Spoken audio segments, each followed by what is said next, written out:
also Board of Supervisory, Ethics and Management of IFPA.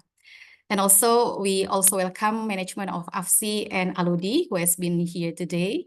And also distinguished panelists, Pak Aulia, Pak Budiman, and Ibu Nova. And of course, brothers and sisters, all the participants, thank you for being here tonight. Brothers and sisters, welcome to Islamic Investment Webinar, the SCF Securities Crowdfunding, as the new machine for Islamic financing and investment, mashallah. This monthly event is organized by Islamic Financial Planners Association IFPA in collaboration with Indonesian Sharia Fintech Association AFSI and Indonesian Crowdfunding Services Association ALUDI. Of course, in this special occasion, we are going to learn from distinguished panelists who have already been joining with us tonight. Alhamdulillah. Before we start, let me share with you, the agenda tonight. We will start with the welcoming remarks from our beloved Chairman of IFPA, Professor Dr. Murniati Mukhlisin, MACC, CFP, IFPA, EPP, and then followed by documenting this event by taking pictures together, of course. And then we will be entering the main agenda, which is the webinar. For your information, we will be doing this webinar in bilingual, so please feel free to choose language you will use at your convenience. And for that purpose, I'm going to use Indolish, Indonesia English when necessary. Okay, now let us start this event with Basmalah. Bismillahirrahmanirrahim. To officially begin this webinar, we are honored to have opening remarks from the chairman of IFPA. So please join me in welcoming Madam Ani. Thank you, Mbak Mahani. Thank you everyone for having me tonight. Bismillahirrahmanirrahim. Assalamualaikum warahmatullahi wabarakatuh. Rabbi shrah li sadri wa yassir li amri wa uqdatan min lisani yafqahu qawli. Subhanaka la ilma lana illa ma 'allamtana innaka antal alimul hakim. Shadaqallahul azim. Our respected committee members, the board of members of the IFPA, Islamic Financial Planners Associations, and the organizing committee, the IFPA interns, and also the participants. A very good evening to all of you. And I would like to welcome everyone on the platform of Islamic Financial Planners Association tonight. We would like to have some discussion tonight regarding the securities crowdfunding, which is selected for this topic. Why? Because it is pretty new in the platform of financial technology that under the authority of Financial Services Authority. And of course, we regard it as the new machines for Islamic financing and investment. So I would like to have everyone to see how, as a financial planners or financial planners to see the opportunity to develop our investment and also financing ways of doing it for our business, for instance, looking other alternative which is on the platform of financial technology. And of course, financial technology has been supported in a new machine for today. And in fact, artificial intelligence that we have known for some times, at least this year, has been also playing a very important role on how SCF or securities crowdfunding can be accepted widely. And as Mbak Mahaning said just now, feel free to speak in both languages. We understand that IFPA is such a new associations. We understand that language could be not convenient for everyone, especially when it comes to foreign language than Indonesia. So we are open to everyone to join us. And of course, tonight there will be Dr. Tengku Aulia Gempana. He is originally Indonesian from Aceh and has been quite sometimes living in Sydney.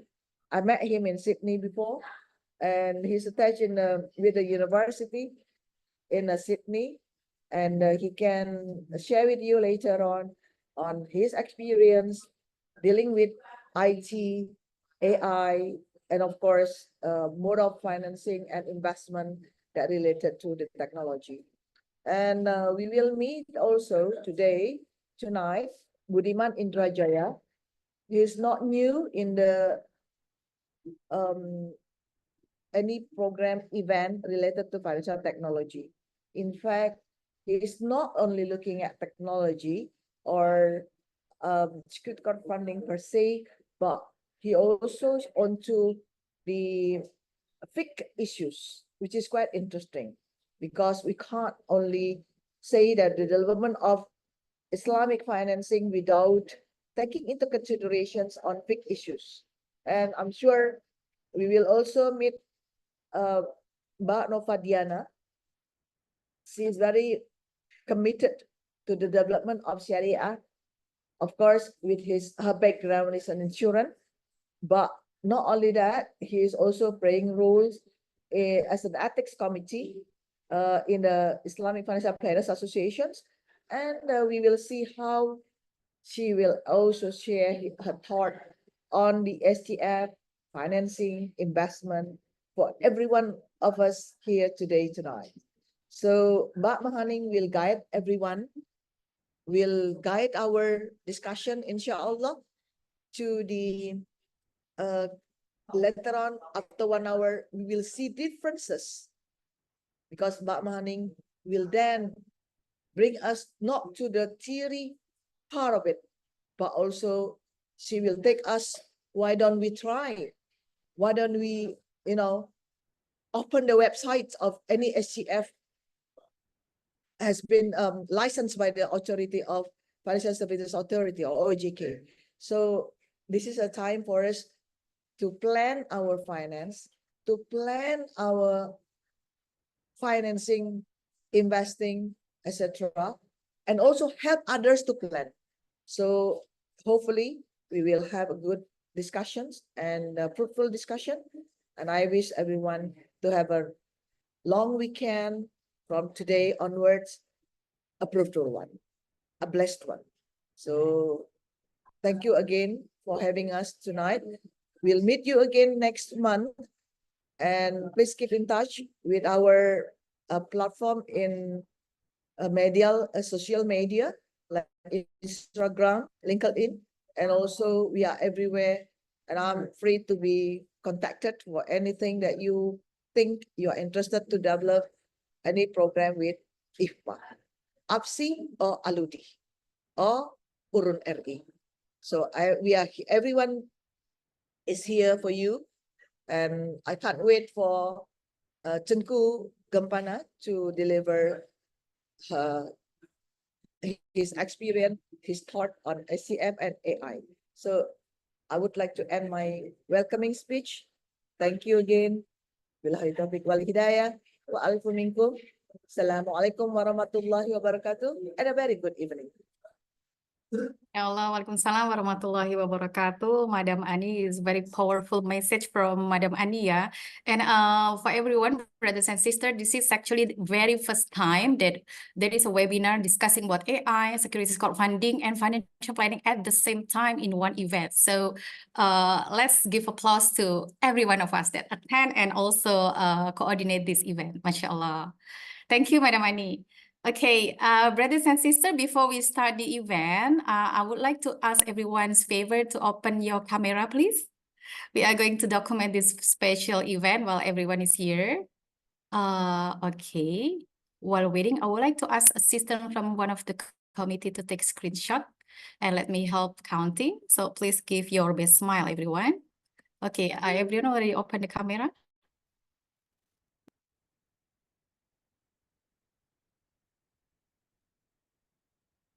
Okay, are we safe now to take pictures?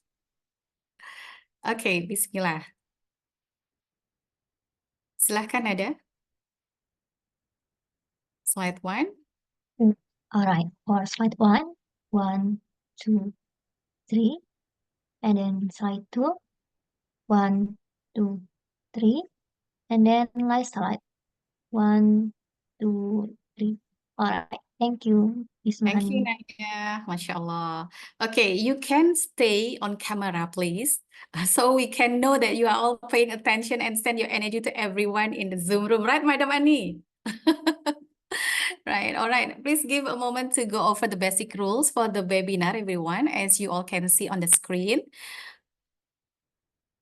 That please everyone to rename your name to your name and institution.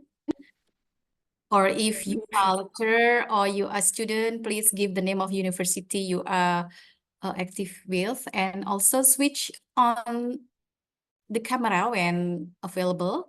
Also keep the microphone on mute. Okay.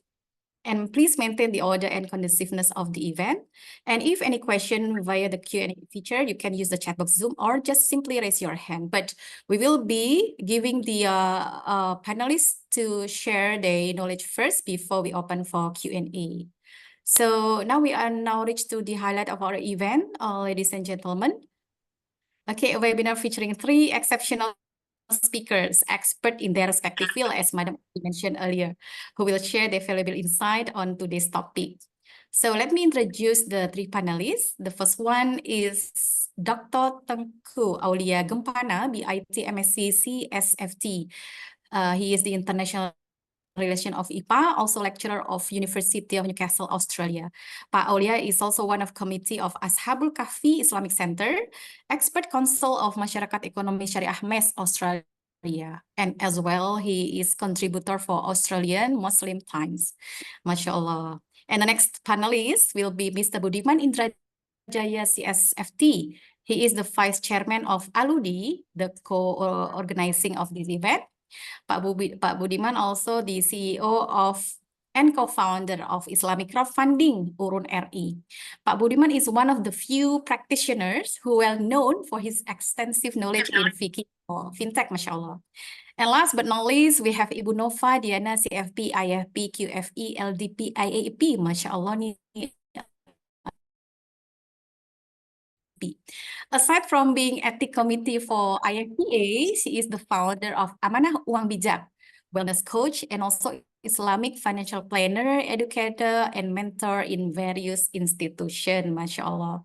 May Allah grant us guidance and taufiq to practice the useful knowledge that we will gain today from these 3 distinguished panelists. Amin. All right, I would like to greet the first panelist, Pak Aulia. Assalamualaikum warahmatullahi wabarakatuh, Pak Aulia. Waalaikumsalam warahmatullahi wabarakatuh. MashaAllah.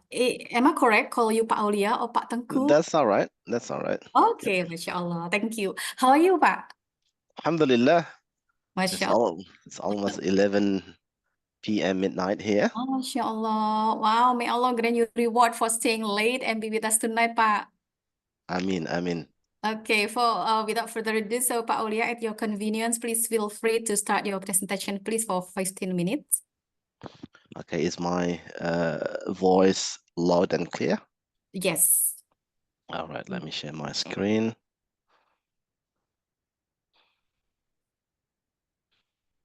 All right. Can everyone see my screen? Yes. All right. Bismillahirrahmanirrahim. Assalamualaikum warahmatullahi wabarakatuh. Waalaikumsalam warahmatullahi wabarakatuh. All praises due to Allah subhanahu wa ta'ala. We send blessings and salutations upon Muhammad sallallahu alayhi wa sallam, his family, his companion. May Allah gather them in Jannah, and may Allah gather all of us with them in Jannat al-Firdaus al-A'la. Amin. First of all, thank you very much to the organizer. It is an honor to be with you tonight, presenting one of my area of expertise. And thank you very much for also Prof. Ani for inviting me to join the seminar. Yeah, I've known Prof. Ani for some time. I invited her several times to give trainings for the community, especially Indonesian community here in Australia, with regards to the financial planning, Sharia financial planning. Yeah. So inshallah, tonight I will talk a little bit about the intersection between my expertise and the area of interest of the community, which is in financial planning. Maybe I can skip this because it's been introduced. So currently I'm a lecturer at University of Newcastle at the School of Information and Physical Sciences, specializing in computing and IT. So bear with me. I'm going to talk a little bit about technical concept and terminologies, a popular aspect of AI and how AI can be implemented in or impacting financial services, and especially for tonight, we're talking about securities crowdfunding. So this is a little agenda for tonight. First, we're going to see understanding securities crowdfunding in a very brief and general term, and then we'll go through with the concept of Gen AI and Gen AI application in securities crowdfunding. Yeah. All right. So probably some of you are already familiar with these company logos. Yeah. Yes, there are some examples of security crowdfunding companies. We have on market. Yeah, we have virtual. These are some crowdfundings in Australia. And then we also may be familiar with Kickstarter, with Crowdcube, Indiegogo, also another examples of securities crowdfunding, which work probably at a global level. And also the Urun and Santara, some of the example from Indonesia. But then what is SCF, yeah, securities crowdfunding? So briefly, we can say that securities crowdfunding is a method of raising capital by soliciting small investments from a large number of people via online platforms. Yeah, and there are plenty other securities crowdfunding. In Australia, we have also equities. We have crowd dana as well, if I'm not mistaken, in Indonesia. And so all of these companies, they are providing opportunities. They are facilitating people to be the investors or to invest from their online platform, so they can participate in funding the project or funding the startup or companies. Yeah. And what about SCF then, the Islamic source securities crowdfunding? So Islamic security crowdfunding, the definition is not much different from the first one, except we can say that Islamic security crowdfunding involves raising capital by offering securities such as shares, bonds, and through online platform that comply with Islamic law, yeah, or the Sharia law. So there are some examples of securities crowdfunding that we have been familiar with, either at the national level. In Indonesia, we know Urun RI, which is, we are very lucky that tonight you're going to meet one of the high-ranking officials from our Urun RI to talk about it. We have Santara, we have Shafiq, Etis. Yeah, Etis is it's a global company who operates at a global level as well as in several countries, including in Australia, also in Malaysia. Yeah. And some other companies in the global level, like Global Sadaqah and Beehive, these are all example of securities crowdfunding companies who work in the Islamic Sharia domain. All right. Okay, that's just a brief, like I said, the brief introduction about securities crowdfunding in general perspective as well as in the Islamic perspective. Now, like I promised you, I'm going to talk about more technical terms, yeah, because that is my background. So recently, you have heard a lot about generative AI or Gen AI. Some of you may not be familiar with what is Gen AI, yeah, but you must know or you must have heard about the word GPT or Chat GPT, Yeah, this is something that gets very, very popular, especially this year, or starting to get popular actually 2 or 3 years back. But then it gets very, very popular this year because there are a lot of sectors are impacted by GPT. But then what is this Chat GPT? Yeah, there are a lot more than just Chat GPT, and everything is classified as Gen AI or generative AI. So in, again, a very simple terms, we can say that generative AI refers to a type of artificial intelligence. So the Gen AI is an AI algorithms, yeah, an artificial intelligence algorithm that generate new output based on the data that they have been trained on. The generative word there is meaning that the AI algorithm is generating new items based on the model that they have been trained on. Okay, not to confuse you enough with the generative AI, I'm going to talk about AI first because AI is actually the umbrella. Yeah, so AI or artificial intelligence or kecerdasan buatan, yeah, AI is a branch of computer science that deals with the creation of intelligent agents or system that can reason, learn, and act autonomously. Yeah, so this is to mimic the intelligence of human, and mashallah, we have to make a lot of shukr, a lot of ibadah for the intelligence that Allah gives us. Now, as a human, we are trying to create the intelligence in the machine to try to mimic the intelligence of the human.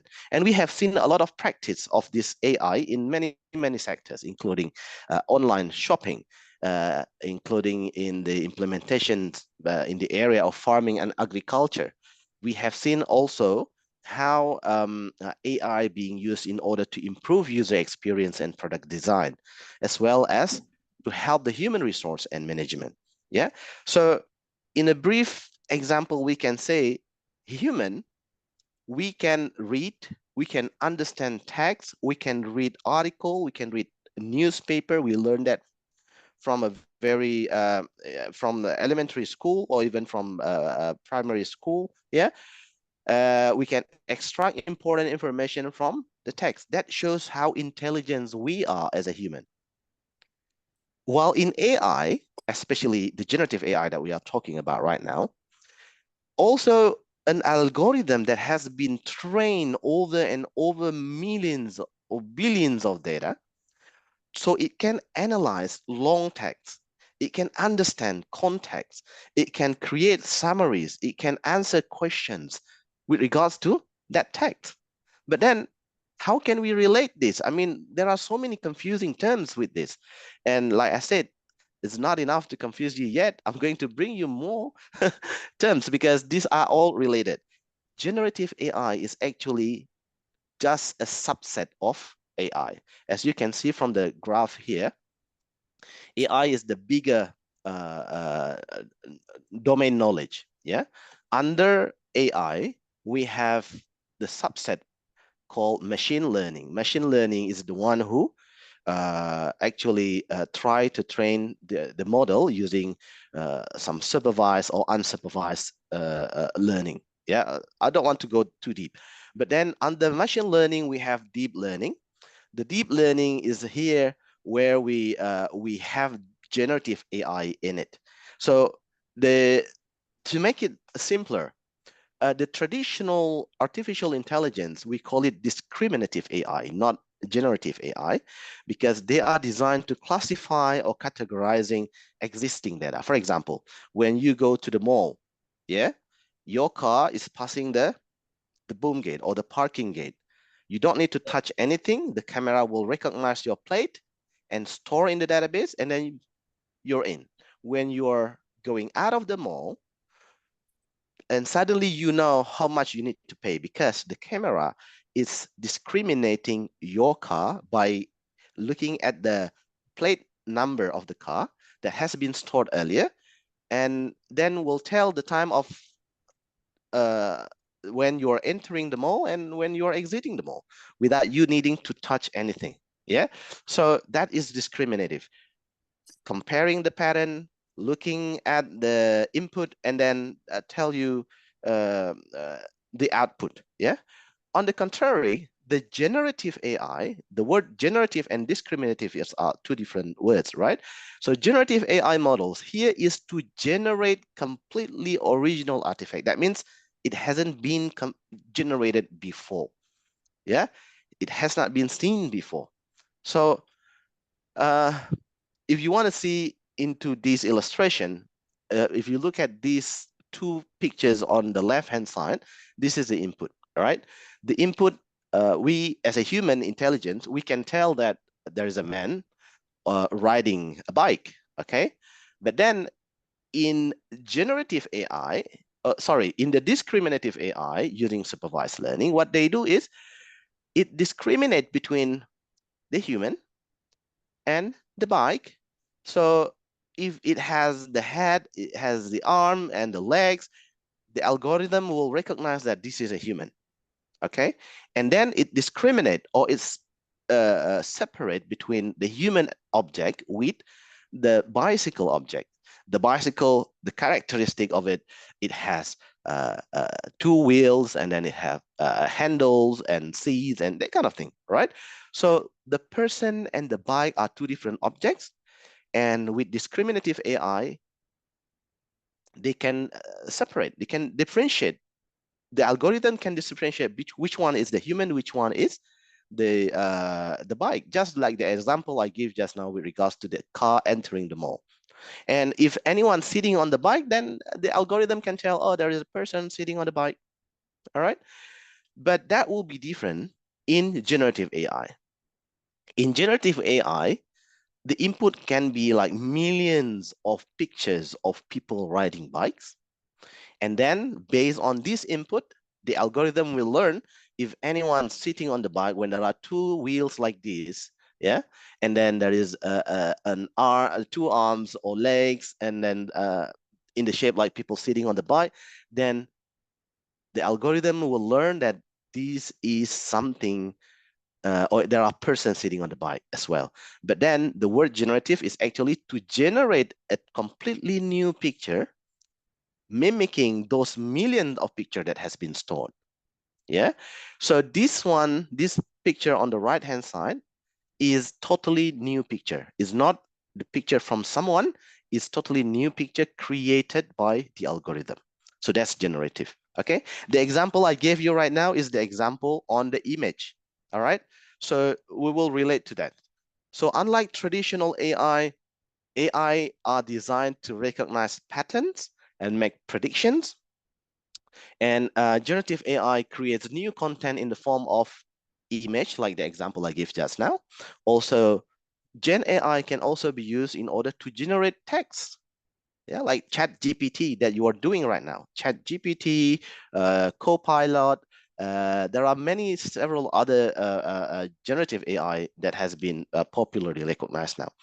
Also, generative AI can create audio and a lot more. Yeah. So, well, we're not going to go through how the Gen AI works, but in a very brief, from the example that I gave just now, we can tell that there are input going into the model, and then the generative AI will create the output based on the model that has been learned over millions and millions of data. So now, where can we use this generative AI?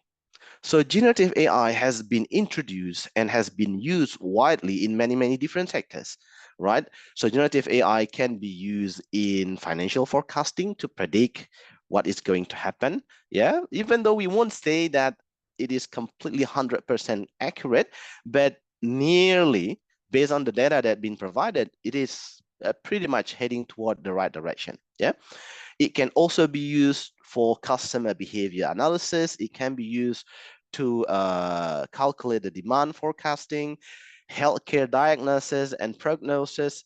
It can be used in order to detect any potential fraud, for fashions and product design, for virtual worlds, content creation, music compositions, art and design. Imagine in the past, to become an artist, you have to be very imaginative, in order to become a composer, for example, you have to be very creative.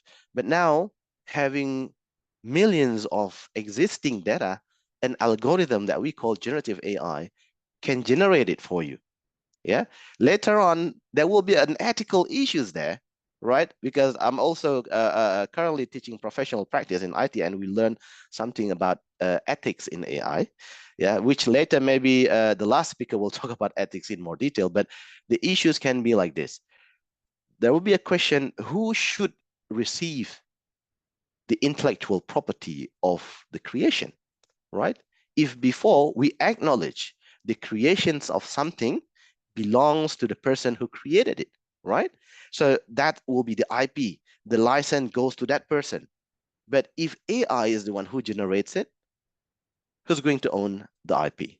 I'll let that as a for you to think. Yeah. So this is the sectors of AI. There are many, many sectors that the generative AI has been implemented. What about in SCF, in securities crowdfunding? So generative AI has a wide range of applications in securities crowdfunding, including to enhance due diligence or to personalize investment recommendation, automated compliance and reporting, improve user experience, or predictive analytics. Let's discuss briefly each of these items. Yeah, enhancing due diligence. Why it is important? Well, I believe for those who are working with securities crowdfunding, due diligence is very important matters. Yeah, because with due diligence, you are ensuring whoever investing in the project are a trusted person, right? So in this example here, we can see that AI is actually analyze vast amount of data so quickly to improve the due diligence process for both investors and a platform. Yeah. So remember, the data are massive, and we need more than one day to analyze that. As a human, it takes time. But then if we are using generative AI, it will take probably minutes, if not seconds. Yeah. So this ensures that investment opportunities are thoroughly vetted, yeah, thoroughly examined, reducing the risk of fraud and reducing or increasing the investor confidence. We don't want to be among those who ignoring the potential fraud, right? But then how can we tell that the person is reliable? How can we tell that the person is going to invest in a good trust, right? So we need to look at the background. We need to perform the due diligence. So generative AI is now helping, especially the financial planner, is especially helping the bankers in order to identify the potential investors. Yeah. Also, like personalized investment recommendation, we're going to talk more about this, but maybe we don't have time to talk all about 5 items. Maybe we'll just pick the first 2 items, yeah, because of the time. So with regards to due diligence, okay, I said earlier, due diligence will take times, right? Based on the report published by Crowdwise, using the median due diligence time of 20 hours, the angels who spend fewer than 20 hours had an overall return multiple of 1.1 times in 3.4 years. Simple said, those who check on the profile or the background of the potential investors, they got 2.2% of internal rate of returns, compared to those who spend more than 20 hours will get higher internal rate of return, yeah, 43.3%. This is based on the report published by crowdwise.org. So the internal rate of return, well, you all with the financial background, you know that this is the annual rate of growth that the investment is expected to generate. The better is better. Yeah, the higher is better. So, but now the problem is what happened when it takes too long to perform this due diligence. Maybe your potential customer will run away and go to other banks or other providers, right? So AI here is to help, yeah? So because the duration for banks to perform due diligence, for example, here in Australia, vary significantly. It generally depends on the complexity of the investment, and the thoroughness is very much required. You know, in Australian financial authority is very, very strict in checking every single one. Yeah, typically the process can take anywhere from 1 week to several months just to check. Yeah, it takes with regards to investment. So, but how can generative AI helps in enhancing due diligence? So, generative AI enhances the due diligence process in securities crowdfunding by leveraging its ability to analyze and synthesize massive amounts of data quickly and accurately. Yeah, I mentioned here we have data aggregations and analysis. This is when generative AI can gather and analyze large data sets from various resources, including financial statements, including the market trends, including historical performance. Generative AI will do that in the matter of minutes, yeah, if not seconds, like I said. All right. And then pattern recognition. What is this? How Gen AI can help identifying pattern by recognizing patterns and anomalies in the data. So Gen AI can detect potential red flags investors, yeah, or such as inconsistencies in financial reports or unusual transaction patterns. Yeah, this kind of activity will help identifying fraudulent activities and ensuring the integrity of the investment. Also, Gen AI can automate the reporting, generate detailed due diligence reports. Also, the continuous learning, which a very famous or popular characteristic of AI is to improve over time. Yeah, continuous learning, improve over time by learning from new data and feedback, because market trend changes, right? So it makes sure that it becomes more accurate and reliable in its assessment by using the most recent data. And also, generative AI can be combined with expert integration, yeah, combining between human expertise as well as the generative AI expertise. So it allows for more robust due diligence process when you have expert and also the machine expert can validate and interpret while AI generated insight. Yeah. All right. Also, the second one, this is, I think, the last one. Generative AI will also enhance the personalized investment recommendation in securities crowdfunding by leveraging advanced data analysis and machine learning techniques. Yeah. And how can generative AI do this? Well, by using data aggregations and analysis, by creating investor profiling, by predictive analytics, real-time adjustment, right? So let's have a look at the example of how Gen AI is being applied with all of these techniques, yeah? So give the example. Imagine I give here the example of Sarah, an investor named Sarah who is interested in securities crowdfunding, okay?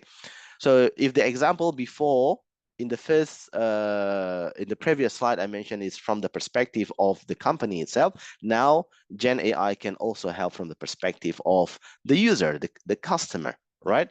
So the investor named Sarah here is interested in securities crowdfunding, and she signed up on the platform that uses Gen AI personal investment recommendation. So this is how it works, yeah? As mentioned earlier, the process probably first creating the profile, yeah? So Sarah inputs her investment goals, input her risk tolerance, input her financial history into the platform. Then generative AI started to receiving all this data and analyze this information to create a detailed investor profile.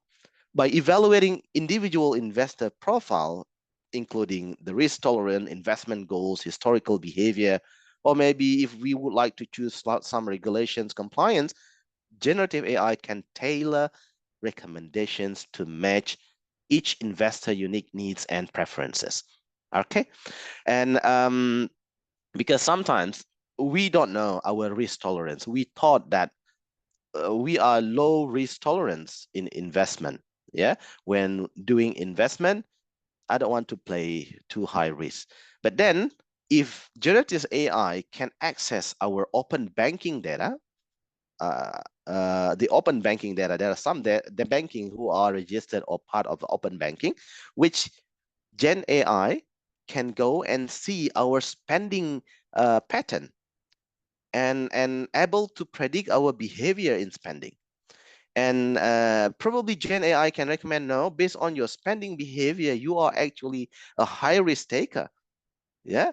So Gen AI can change that, can recommend us that because of the data that we do in our financial transaction. Okay. And then profile creation. Next is the data analysis. In the data analysis, AI will aggregate data of Sarah, just now we use Sarah, from various resources, including market trends, historical performance, similar investment, or even the current economic condition. So Gen AI can process and analyze vast amounts of financial data, the market trends, including the behaviors based on this analysis. Yeah. So this allows the algorithm to identify patterns and insights that are crucial for making informed investment recommendation. After the analysis, then Gen AI will create the recommendation. Yeah, based on Sarah's profile and the analyzed data, Gen AI will generate lists of personalized investment opportunities. Yeah, for example, it might recommend a promising tech startup that aligns with her risk tolerance and investment goals, including choosing only those investments that are aligned to the Sharia compliance. Yeah, so this kind of tools is very, very helpful. Very, very helpful in helping us making decision based on the data. Of course, we don't need, the final answer will be on us, whether we want to follow the suggestions, the advice from the tool, or we want to make the decision ourselves.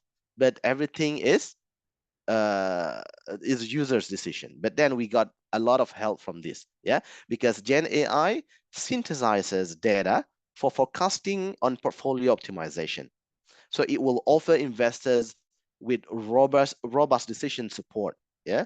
So this help investors make more informed and strategic investment choices. And especially when we talk about Sharia compliance, right? We have to be very careful when we talk about Sharia compliance. There are two things, right? If I'm not mistaken, correct me if I'm wrong. Is about protection and is about prevention. The preventions is the preventions from all elements that includes in the popular names we call Maghrib, right? Maisir, the gambling, Gharar, the uncertainties, and the Rib is riba, yeah, the usury or the interest. So we want to make sure that whatever investment, whatever transaction that we make has to be prevented from this. And also protection. When we talk about Sharia compliance, is about protection. The maqasid al-Sharia, the protections of all the 5 goals of Sharia, right? Well, I'm not going to go very deep into that because I'm running out of time. So the next one, after we conduct the profile creation, data analysis, and recommendation, we can also have real-time updates. The real-time update is when the market condition change, because who can predict, right? When market condition change, suddenly there is an outbreak, suddenly there is a war, suddenly there is a lot of things that force to change the market. Gen AI will continuously update its recommendation. And if a new opportunity arises that fits Sarah's profile, then AI will notify her in real time. Okay, so Gen AI continuously monitors the market conditions and portfolio performance, providing real-time updates and recommendations. So this ensures that investors can respond quickly to changing market dynamics. All right. And also, Gen AI will help with the feedback loop where Sarah can provide feedback. For example, you don't like with the answers or with the advice that Gen AI has recommended to you, you can say, change this, yeah, change the recommendations, which Gen AI will refine the algorithm and improve the future suggestion. And for your information, all the pictures that I use right now as the illustrations, they are all generated by Gen AI. Yeah, and they suggested me several pictures that comes with different characters. I said no, make it more Sharia compliance. So Gen AI put the hijab and the cover to the characteristic in the image that it is generating. So by leveraging Gen AI, Sarah received tailored investment advice that maximizes her potential returns while aligning with her personal preferences and risk tolerance, especially with those that comply to the Islamic law. So this personalized approach enhances her investment experience, right? If you think ChatGPT can improve your personal experience in getting the answers, then Gen AI can also provide the same experience in making a better investment. Also, it will increase the likelihood of successful outcome. All right. So yeah, I think I'm not going to talk more about other range of application in securities crowdfunding, especially. So I just focus on the two. You can have a look at more information about this, but generative AI is very useful, and I believe majority of us right now in this forum are here because we are interested with financial planning, we are interested with investment, right? And we are interested with helping people. And Gen AI is a very good tool to help ease the work of us. Yeah. So I think I'm going to end with that. Thank you very much. I hope I don't exceeded the time too much. My apology for the moderator. I think that's all. Thank you very much. Assalamu alaikum wa rahmatullahi wa barakatuh. Waalaikumsalam warahmatullahi wabarakatuh. Masya Allah. Very short time we learned already about AI, Gen AI. It's a bit, a little bit heavy topic, ya Pak. But hopefully everyone is gaining new knowledge. For those that already knew about AI, this is additional information, and we are lucky for tonight. We have a classroom with the expert on Gen AI. So I would like to invite, because since Pak Aulia is in a later time zone than Indonesia, we will prioritize Yes. question for him first. So if brothers and sisters, if you have any question, please go ahead and ask now so that Pak Aulia can address it promptly. Anyone would like to raise hand to ask question to Pak Aulia? Well, he's here. Yeah. It's Before I very fall difficult asleep. to get his time. Before I fall asleep, eh? Yeah. Anyone? So committee, can you please turn off the share screen so I can see who are raising hand? Or before we have someone asking question, Pak Aulia, Yes.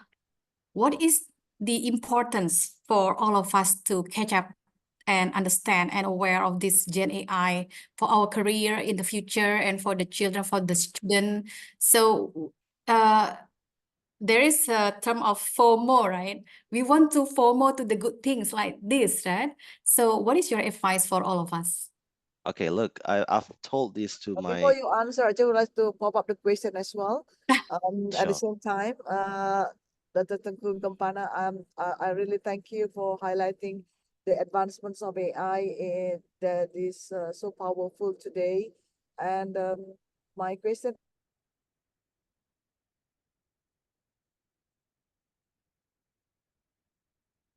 Madam, we lost your voice.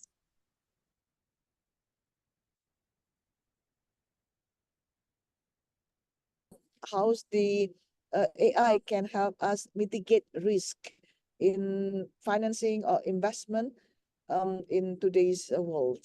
Thank you. Moderator, can you repeat the question, please? Madam Ani, tadi we lost your voice at the very beginning, so can you please repeat? Yeah, is my voice Yes, clear now. so very much, Dr. Tengku Kepana, about your presentation, and it's very fruitful in today's AI's popularity. And I would like to ask if the AI can help us mitigate risk in investment and as well as in financing. Thank you. All right. Is that all? Any more questions? Should I answer now? Yes, I think so. All Please, right. Okay. Aulia. All right. So very good questions. So thank you for Prof. Ani, and thank you for the moderator for asking this question. It's very relevant to the topic. So as I mentioned earlier, with regards to investment risk mitigation, of course, AI is now one of the most important tools being used, yeah, in both investment and financing, yeah. By how? By leveraging its capabilities, like I mentioned earlier in the example, in data analysis, in pattern recognition, in predictive modeling, yeah. So in the market analysis and prediction, for example, AI can analyze vast amounts of historical and real-time market data. Yeah. For what? Why do AI analyze all this data? Millions, heaps and heaps of them, is to identify trends and patterns. Yeah. So it will help the investor anticipate market movements. It helps the investor make the informed decision. Yeah. So this predictive capability that AI has can aid in adjusting portfolios to minimize the exposure to volatile assets. Okay. Also, not to mention, there are plenty of other benefits of AI in mitigating investment risks, like the diversification strategies, where AI can help the investor to analyze correlation between assets. Yeah. AI can also help create a sentiment analysis. Yeah. It can also help, like I mentioned earlier, fraud detection. Yeah. Or conduct a portfolio optimization. Yeah. So there are a lot of things that AI can do. Like I mentioned just now, AI works on the data model. The data model includes historical data, which is millions of them, right? There are millions of data. So it will, based on those data, then AI will create patterns, will learn the pattern. If you look at the example of the person sitting on the bike just now that I gave you, yeah, there are thousands, if not millions, of pictures of person sitting on the bike that has been studied and learned by algorithm, by generative AI algorithm, because there are so many of them. The algorithm is able to draw the picture by itself. If we say, please draw a person with a bike or person sitting on a bike, then the generative AI can draw that picture by itself. Yeah. So the same thing in finance and investment area. In financing risk mitigation, it can forecast the interest rate probably. It can monitor the loan portfolio. It can assess the credit risk. Yeah, because how do we know if we wanted to get our potential investor? Gen AI will help analyze the credit scoring models. Yeah. By looking at many different data sources, by looking at the comprehensiveness view of the borrower's credit worthiness. Yeah. So this way it will help lenders make more accurate lending decision, because you don't want to lend fund to someone who are not reliable, right? Because they're gonna steal the money and run away. So having AI in place is gonna help prevent this, because if they can tell us our shopping behavior by just looking at our browsing data on Facebook or on Instagram, then definitely they can tell us our spending behavior, our credit scoring behavior, yeah, by looking at our historical data. So this is how AI will help mitigate the risk in investment and financing. And this is a good news, but also will bring a bad news. What is a bad news? A bad news, as many of you here, probably you are financial planners. And I've shown you the examples how AI or generative AI is going to help financial planners, right? So I told this to my colleague who are working as a lecturer in accounting department in Sheikh Kuala University. I said, look, university has to look somewhere else, because in the future, all this will be taken over by AI. So what is left for the financial planners? What is left for the accountants? What is left for the financial officers, right? So we have to do something that Gen AI or AI cannot do, right? That's the future career. We have to be conversant, we have to be fluent in using the tools like Gen AI or whatever AI tools available in the next 5-10 years. Yeah. But the focus, will financial planner position or financial planner job will be disappear in the next 10 years because of the presence of AI? Maybe yes, maybe no. Yes, if we don't want to take action now.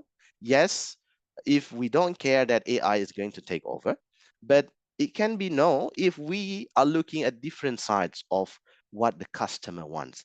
Yeah, maybe as a financial planner, we can personalize client interaction. We can have a more skill in data analysis and insights to validate whatever result given by AI, because it's not 100% correct or accurate. So it needs human understanding in order to analyze the data and the insight. But if we don't have this skill, then probably it will be taken over by AI. Yeah. We also can create risk management or the scenario for modeling and forecasting. So there will be shifting in the career of accountant or financial planners in the future because of the presence of these tools. Yeah, but the tool is not the enemy. The tool is the support. So if we know how to use these tools, that will be a good investment for us, the human as well, because it's going to help us do a lot of things very, very quickly. Yeah. Masya Allah, thank you, Pak Aulia. I think that's a very clear explanation of our question. Hopefully that answer your question, Madam Ania. So let's move on to the next question. I would like to prioritize the one who raised hand in the screen. Pak Hans Hasibuan from IIUM. Pak Hans Hasibuan, can you please turn on your camera and please share your question? Okay, thank you. Assalamualaikum warahmatullahi wabarakatuh. Thank you, moderators, and thank you also for Pak Tuku Gempana. Thanks so much for your brief but very excellent explanation. I have two questions. The first one is, nowadays we are, how to say that? We are depend our life on ChatGPT, on AI, and so on. My simple question is, has there been a research conducted to test the accuracy of AI? Because we have to test it, right? Whether it is 100% correct or not. Because if we are basing our decision on AI, then yes, as you just mentioned, that yet you told to your college in Universitas Syariah Kuala, it will, it will make the many people will be losing their job, right? So that's my first question. My second question is, actually, we have to admit that the more database that AI has, then the better decision will be generated. But in one case, we have also the GDPR, right? Global Data Protection Regulation. So my simple question is, who will decide let's say the boundary or the set of data that cannot be touched by our AI, or it is will be how to say it, will be randomly taken. So any data, whether it is allowed or not allowed, and will be taken by our AI to generate the decision for us. So thank you. Go please, All Pak right. Aulia. All right. Thank you. Pak Hans, thank you very much. Are you still in IIUM? All right. Yeah. Yes, IIUM I'm is still. also my alma mater. I graduated from IIUM for my bachelor. I met Prof. Ani there when I was Oh, undergraduate student. So okay, nice meeting you. nice. Okay. So the first question is about the accuracy of AI. Actually, you have somehow answered that, right?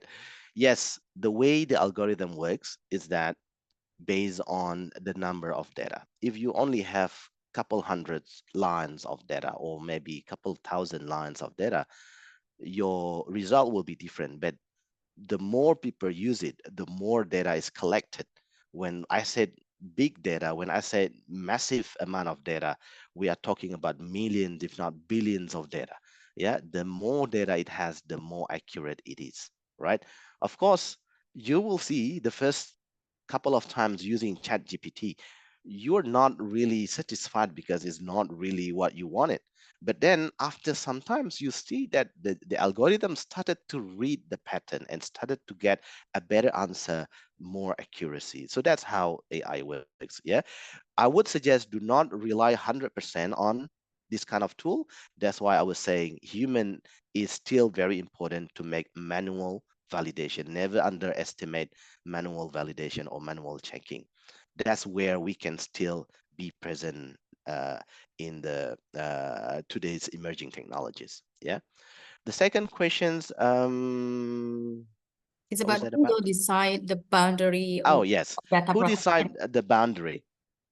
Look, the technology is moving very, very fast. Yeah, it uh, it is moving faster than the regulation and policies. That we have seen the implementations of cryptocurrencies. Yeah, when cryptocurrencies was booming, the regulation was still very, very vague, very, very weak. Yeah, so different countries are giving different reactions toward cryptocurrencies. Now with ChatGPT as well, yeah, with AI everywhere, different countries will have different reactions toward the technologies. So what we see right now, yeah, different countries will have different decisions about how they can use AI. Yeah, I will give you an example of a plan that I'm going to have in the next couple of months. So a friend of mine, a professor in AI in Indonesia, is planning to send one of his AI students to our campus at University of Newcastle. And he will be joining us in our interdisciplinary AI research group, right? And then the professor who is handling the lab will say like this, okay, what is your project? The project is about image recognition. So about image recognition, and suddenly my supervisor said that, all right, where did you get the data from? Because if the data is collected from millions of human faces, then it's going to be very strict issues, meaning we have to go through ethical review committee in order to be participating in that research. Because like in Australia, it's very strict. But then in Indonesia, probably not. So different countries will have different treatment, will have different pace in handling or reacting to the new technologies. Yeah, and we have seen that in, like I said just now, in cryptocurrencies, in blockchain, in AI recently. Yeah, so some countries are very, very strict. Some countries, maybe they don't even have the regulation yet, so that's why the technologies are very much developed in that area, because no rules, right?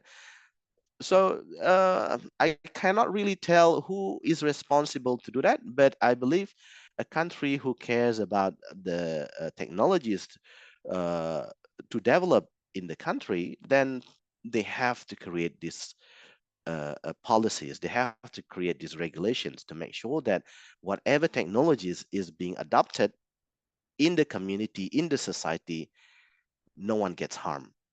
Yeah, because technology is like a knife. You can use it for the good purposes, you can use it for the bad purposes, and we need rules and regulation to make sure the positive usage will be welcome, but the negative usage will be rejected. All right. Okay, thank you, Pak Aulia. Hopefully that answer your question, Pak Hans. Unfortunately, we have running out of time for Pak Aulia session, Bapak Ibu ya. We will be still having two panelists. So, Pak Aulia, do you have a closing statement to share with everyone here? All right. So, yeah, the closing statement will be technology will keep on developing. Yeah, like I said just now, technology, especially information technology, is something that the pace is very, very fast and very quick. Whatever your job is, whatever your career is right now, you cannot run away from the technology. You have to face the technology development, especially in the emerging technologies era like we are today. Yeah. So invest your time, invest your skill with latest technologies. Yeah. You may not use it right now, but in the next 10 years, probably that is something that you will use. Yeah. So keep on improving yourself. Yeah, self-development in the technology, even though whatever you're doing right now is nothing related to the technology, but believe me, technology is a tool, and this tool can be very, very positively giving impact to your career as well. I think that's my closing statement, and hopefully there are something useful that you can get. Thank you, Pak Aulia, for your exceptional insight, and we gain so much from you. While we would love to you to stay with us until the event concludes, we understand if you need to leave later due to the late hour. Yes, I'm so sorry. It's almost midnight here now, We invite you to do and so at your convenience. yeah, and because it's winter, so Oh, I see. the subuh time is very quick. Yeah. Masya Allah. So yeah, but anyway, well, it is Yeah. my pleasure to be with you all tonight, and I really appreciate the questions. I can see the enthusiasm with the topic, and I'm really happy. Yeah, I hope we all learn something tonight. Thank you, Jazakallah khair, Pak. And may Yeah, Allah reward you for the valuable knowledge you have shared with us tonight. Okay, Pak. Assalamualaikum warahmatullahi wabarakatuh. thank you very Thank much. you. Waalaikumsalam warahmatullahi wabarakatuh. Assalamualaikum Kugempana. Okay, Masya Allah. Let's move to our next session. Wow, we open the session with a very great class, yeah, from Pak Aulia. So let's move on fast to the next session. We have Pak Budiman here. So Assalamualaikum warahmatullahi wabarakatuh, Pak Budiman. How are you? Waalaikumsalam warahmatullahi wabarakatuh. Alhamdulillah. Masya Great. Allah. Thank you, Bu Mahaning. Masya Thank you for Allah. the invitations. Wow, thank you, Pak. So without further ado, please take your time. Okay. Bismillahirrahmanirrahim. Assalamualaikum warahmatullahi wabarakatuh. Alhamdulillah wassalatu wassalam ala asyrafil khalqillahi nabiyina Muhammadin sallallahu alaihi wasallam wa ala alihi wa ashabihi ajma'in. First of all, I want to say my greatest gratitude to the new association IFPA from Madam Ani and the other committee who invite me to these sessions. Alhamdulillah, the session is sessions is all about the securities crowdfunding and my company is one of the 3 Sharia securities crowdfunding in Indonesia. So I want to introduce my company. The name of the company is PT Urun Bangun Negeri. We have the spirits to build this Indonesia with a Sharia-based investment. Next, maybe the moderator can help me to the next page. Okay, next. So Urun RI was established in October 2020 during the peak of COVID-19 pandemics, a crisis that severely impacted the global economy due to the restriction of physical interactions. So it leads to an exponential increase of digital activities. Our dream is for everyone to gain blessed from their idle funds from their investment, allowing them to see their direct impact from their investment, whether it's at their passive income for themselves, or maybe the realization of beneficial business activity through project-based investment, or even to the people around them. So next, our vision is to provide to realize the people's dreams for a secure and happy life through halal investment while enriching lives worldwide. Okay, next. This is our organizational structures from Urun RI. My experience is from the Muamalat Bank, and my other team is also part of it from the bankers and from the securities company also. Next. This is our profile of management, Pak Harjono Soekarno, and me, myself. Next. Okay, and this is our Sharia Supervisory Board. Next. This is testimonial from the minister, from the ulama in Riyadh, from Madam Ani also, and from other Asatis. Next. And this is the products. So we issued a sukuk and stocks based offering to peoples, so they can buy and choose the project that they want. Next.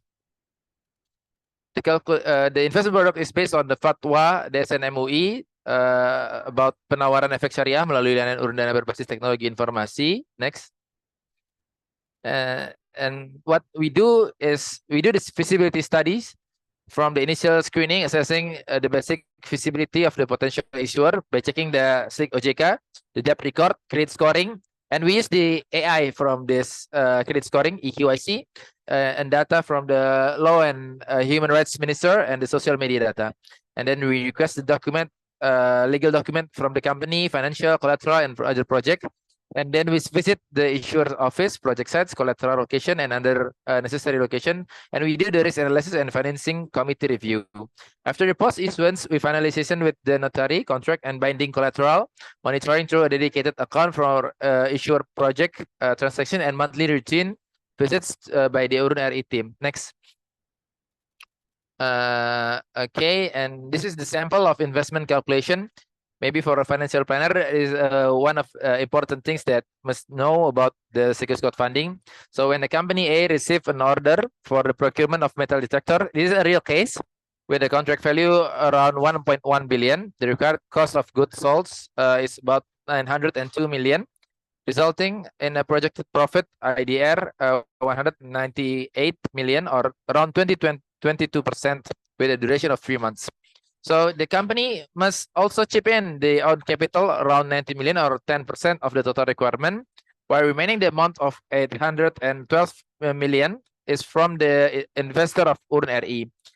So the company A also provides the collateral in form of assets equivalent to 125% of the capital requirement. Okay, next.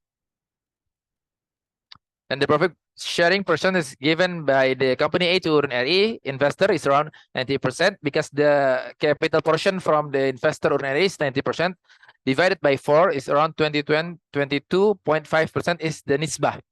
And the remaining 77.5% of the profit belong to company A after deducting platform and listing fees on Urun RI. So the calculation will be as follow. Next. So we see that the projected profit is around 198 million. And it's listing now in our platform urun-ri.id. The investor of Urun RI from its capital 90% divided by 4, profit sharing ratio around 22.5%, and the profit share amount is 43 million rupiah, which it is get from the 198 million powered by 22.5% or equivalent to 5.2% annually rate of investment. Next. ROI. So from the case study above, we can conclude that from the investor capital around 812 million, the estimated profit is around 43 million. And of course, this is only estimated because we are based on profit and loss sharing project, profit and loss sharing scheme. So the equivalent project profit loss is around 5.2 over 3 months. We divide 3 and it's result 1.7 per month or 20.8 annually. This is the rate projection rate that investor gets from sukuk based project with a collateral back asset. Next. And we also have the investment profit simulations. So everyone who wants to know about their passive income target monthly, how to reach it, so they can input the amount in our calculator. Next. We also have the profit investment comparator, so they can see if I invest on gold, if I invest on government sukuk, or I invest on other securities effect, how much that he get. Next. So we also have the investment dashboard. Next. And this is the investment report. Every month we initiate the report to our website, and every investor can look and see the report.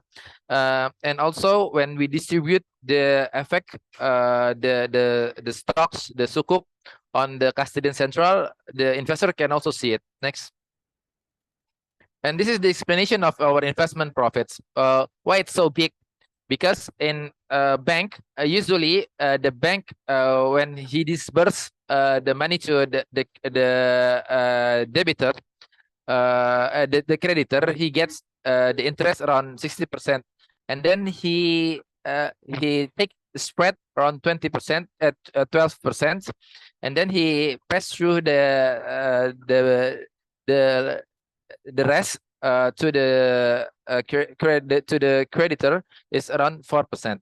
In our platform, every profit that we get from the businessman or the project will be passed through to the investor. So we only get the fee platform. That's why the rate is so big. Next. Next. Next. I want to show another good things to collaborate with the financial planner. Next.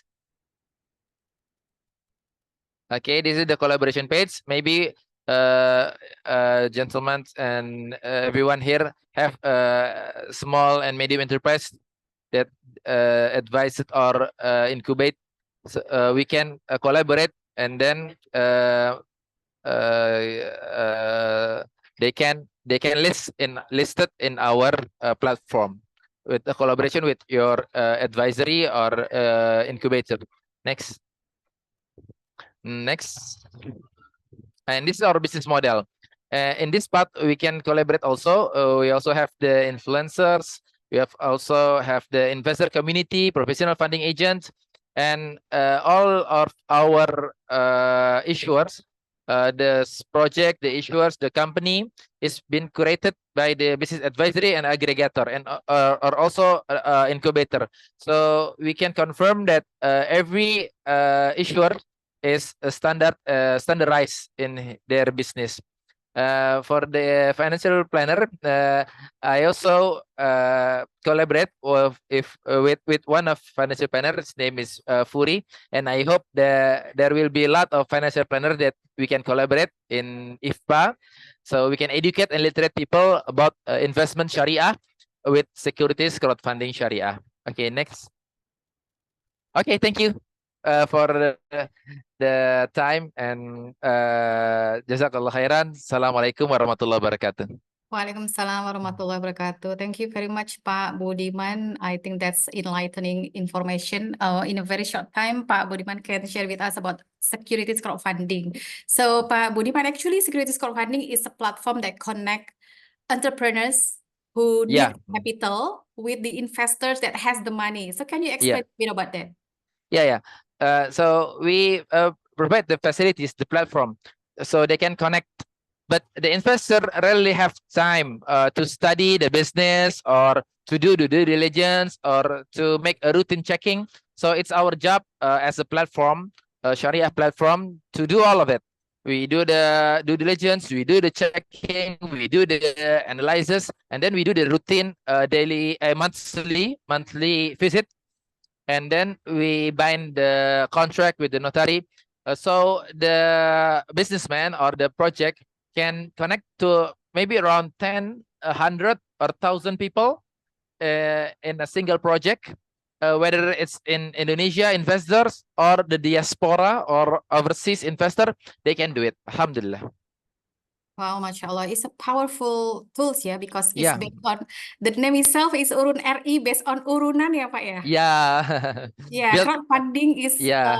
urunan in bahasa. Yeah. Build together. Oh, mashallah. So, is there any question for Pak Budiman? Or maybe we collect the question later after we conclude the third panelist, yeah? Because Okay. we'll be connecting between the second session with the third one. Pak Budiman, but when it comes to investors, Yeah. we are here, have so many financial planners in this Zoom meeting. And what do you want to convey to them about knowing SCF as alternative for investment for their clients? Yeah. The first thing is we are legal. So we are legal by the OJK. The Otoritas Jasa Keuangan have give us a license to operate. This is the first thing. And then the second, the DSN-MUI also give us the license to issue the Sharia-based sukuk and stocks. And the third one, we do the due diligence. We do from the slick OJK checking, the debtor checkings, and we do the visits. And then bind the collateral. It's a kind of secured investment, but direct. And the fourth is potentially profit, and it has a potential bigger profit from the other investment product. So the range of the profit, actually, if you open my website, it's around 16 until 30. So why it's gonna become so big? Because we based on the profit and loss sharing portions. So when a project or a company they finish their project more faster, the rate is gonna goes up. But all of our issues in sukuk, we already make a conservative projection. So we extend around 1 month from the optimist projection. Inshallah, it's gonna be a big and a good place to invest. Mashallah, Pak Budiman. Also, there is a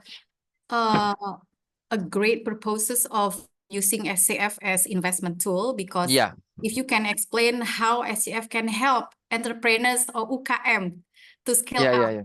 Because when we buy a mutual fund or anyone has normally invest in stocks, they giving shares to the big corporation, right? But what about UKM? What about the SCF giving the purpose to help each other? So the UKM or the SMEs, they they actually think twice about giving their shares to the public, but we have the solutions. So we use the bridging capital with a Shirkah scheme. We inject the capital maybe around 6 months or maybe around 4 months or maybe a year, just like what I do in Halal Frost, one of our listing. After the time periods, we exit from the company, and every month we profit, and we share the profit from the SMEs to the investors. It make the investor bonding with the company because they can experience how the business works, how the business running. After they feel comfortable with the business collaboration, they can go to the next step, buying their shares. So we have steps before the SMEs can offer their shares to public. Oh, wow, that Yeah. will be very empowering, yeah. Yeah. So you So, also accompany the company to grow before yeah, it release the shares. yeah. Oh, Masya Allah. Okay, Pak Burbian, do we have anyone from the participant? Is there anyone to ask question to Pak Budiman before Okay. third question? Yeah.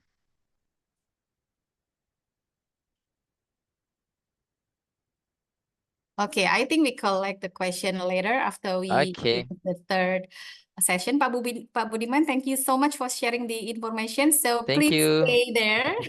Okay. Stay with us Yeah, okay. because we are going to invite participants to ask you a questions. Okay.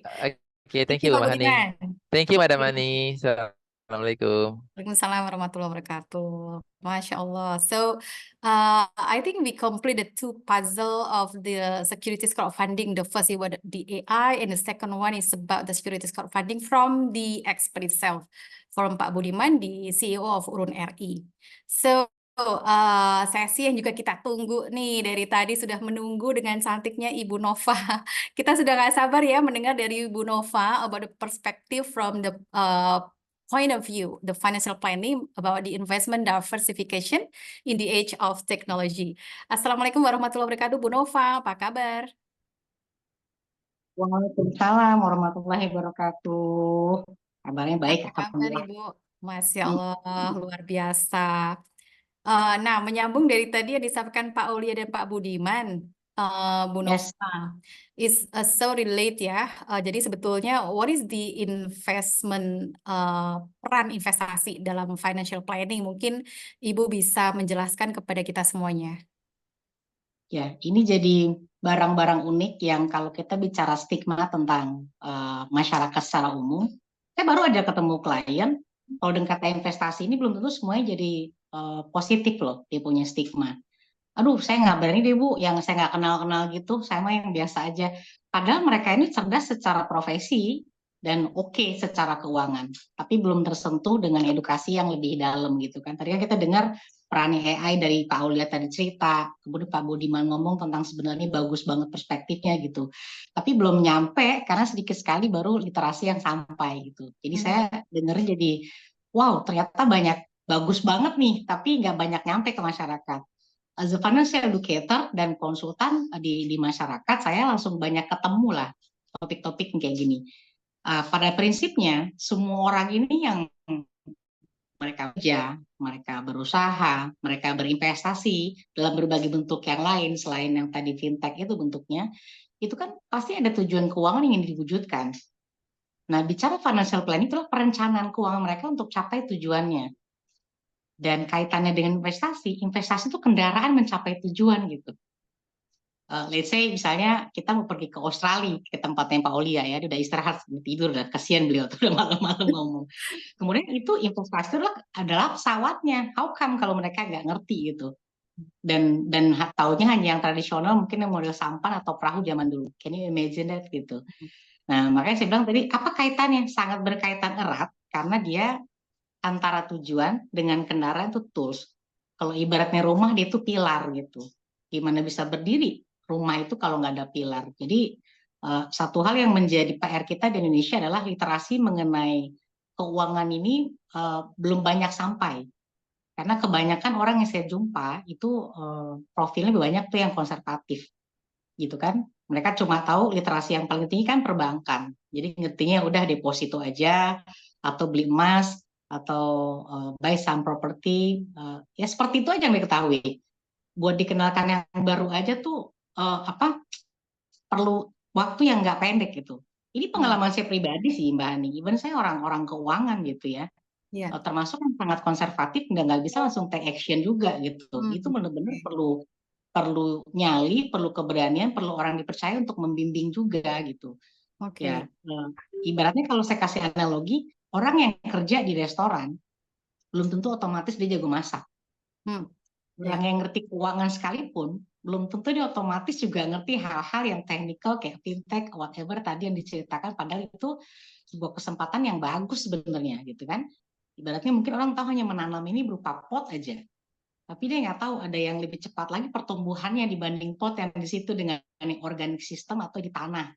Something yang memang perlu diketahui dan saya excited banget itu malam ini buat berbagi nih. Jadi kalau kita ibaratkan financial planning itu adalah proses perencanaan jangka panjang untuk mencapai tujuan keuangan seseorang. Nah, sementara investasi itulah alat yang digunakan untuk mencapai tujuan itu, ya seperti pilar tadi. Jadi dia berkaitan banget dan memang perlu diberitahu lebih lanjut. Itu Mbak Mani. Masya Allah. Jadi menurut Bu Nova nih kita masih ada gap banget ya di masyarakat ya mengenai apa yang harus diketahui, apa yang harus dipahami dengan sebetulnya apa yang sekarang ini mereka sudah lakukan atau sudah mendapatkan ilmu. Ada gap literasi yang cukup besar ya Bu ya? Yes, itu benar-benar data yang kita dapat dari OJK juga kan memang tingkat literasinya rendah. Kalau saya boleh ibaratkan istilah guru saya ngomong, kalau kita bicara arena keuangan itu ada 3 rekening yang sebenarnya perlu dimiliki oleh setiap orang. Itu singkatannya rekening SIP. SIP itu, S itu saving. Saving lebih gampang diingat karena cuma simpan duit, kemudian dia dapat bagi hasil buat aman, selesai. Ya, mungkin di atasnya bisa deposito. Yang investasi orang tuh pengertian investasi ini adalah sesuatu yang dia ditumbuhkan dan dikembangkan. Memang diperlukan karena ya inflasi ini kan lebih besar ketimbang kalau cuma taruh di return yang kecil itu nggak nutup. Duitnya kelihatan bertambah tapi nggak bertumbuh. Nah, satu lagi yang memang instrumen keuangan yang diperlu untuk menjaga ya protection gitu. Nah, yang untuk I sama P ini itu benar-benar masih berjuang banget ya untuk mengenalkan ke orang lain karena stigma yang di lapangan dan fakta yang kita temui di masyarakat kita itu banyak kan adalah viral-viral yang hal-hal tuh yang investasi bodong. Kemudian mereka nggak ngerti tentang investasi, akhirnya malah boncos di situ, gitu kan, scamming lah di sana. Lalu juga konsep proteksi yang mereka nggak mudeng, akhirnya malah jadi nggak paham bentuknya, jadinya malah takut, merasa tertipu gitu. Jadi PR kita banyak banget sebagai praktisi ya, karena sesuatu yang baik tapi nggak dikenal dan udah ada boundaries dulu gitu loh. Padahal itu bagus banget kan, memang itu sebenarnya mereka perlu, bukan masalah mereka suka atau enggak, tapi itu kebutuhan yang nggak bisa ditampik kebutuhannya. Betul nggak sih? Ya. Gitu. Masya Allah ya Bu ya. Nah ini nyambung banget Bu kalau bicara SIP ya. Kalau kita bicara antara fintech, peer-to-peer, SCF kan ada investor nih. Nah tapi tetap masih banyak pertanyaan-pertanyaan dari para investor kalau kita bikin webinar itu tetap kapan uang saya kembali, kenapa nggak kembali. Jadi masih ada misconception antara saving and investing. Nah mungkin bisa jelaskan dua hal ini dalam bahasa yang singkat Ibu. Ya. Kalau saving ini kan sesuatu yang sifatnya adalah buat jangka pendek dan rutin. Kalau investing ini kita kayak gardener gitu, menanam, menumbuhkan, dan itu butuh waktunya menengah panjang. Nah, stigma ini yang berbeda, jadi ketika dibutuh waktunya pendek, kemudian pertumbuhannya belum ada atau belum terlihat langsung, kemudian ya mereka jadi resah di situ. Sebenarnya investasi ini ya perlu diversifikasi, nggak cuma dari jenisnya, tapi dari waktu kebutuhannya. Kenapa sih orang perlu berinvestasi? Dia tahu dulu gitu loh. Apa itu investasi sebenarnya? Ya kan, kalau kita sebagai Muslim lah, yang secara utuh kita ngomong bahwa investasi itu bukan sekedar untuk dia tumbuh, dia dapatkan return, tapi juga ini bentuk tanggung jawab kita, amanah kita atas titipan yang ada nih. Karena menjaga dan menumbuhkan harta itu butuh dari amanahnya kita gitu. Ya, Kalau ya. misalnya ada amanah nih, ini taruh di JR doang, terus taruh di tempat lain, ada yang lebih besar lagi. Kan lebih amanah ini yang dia tahu ilmu dengan akal budi ditumbuhkan lebih baik gitu kan. Ya. Agar lebih tercapai juga tujuan lebih cepat gitu. Dengan investasi, ya hartanya nggak cuma disimpan saja. Yang zaman dulu kita cuma disimpan taunya. Tapi Ya. diusahakan agar nilainya itu tuh manfaatnya semakin bertambah. Ya, Kayak tadi Pak Budiman cerita tuh bagus banget sebenarnya. Hmm. Ada 2 orang yang resah nih. Yang satu resah, dia butuh modal, butuh tambahan. Yang satu lagi bingung punya duit diapain ya gitu loh. Kalau dipadukan kayak tadi ya, kayak ibaratnya kita ini mak comblang, itu Betul. ternyata itu manfaatnya lebih luas lagi. Dan sebagai investor kan dia ada return yang didapatkan itu lebih oke untuk memenuhi kebutuhan hidup dia juga yang bisa lebih terpenuhi gitu loh. Belum lagi kalau penempatannya di beberapa proyek yang ada proyek sosial, berarti ada konsep sosial amal jariah juga jalan di situ.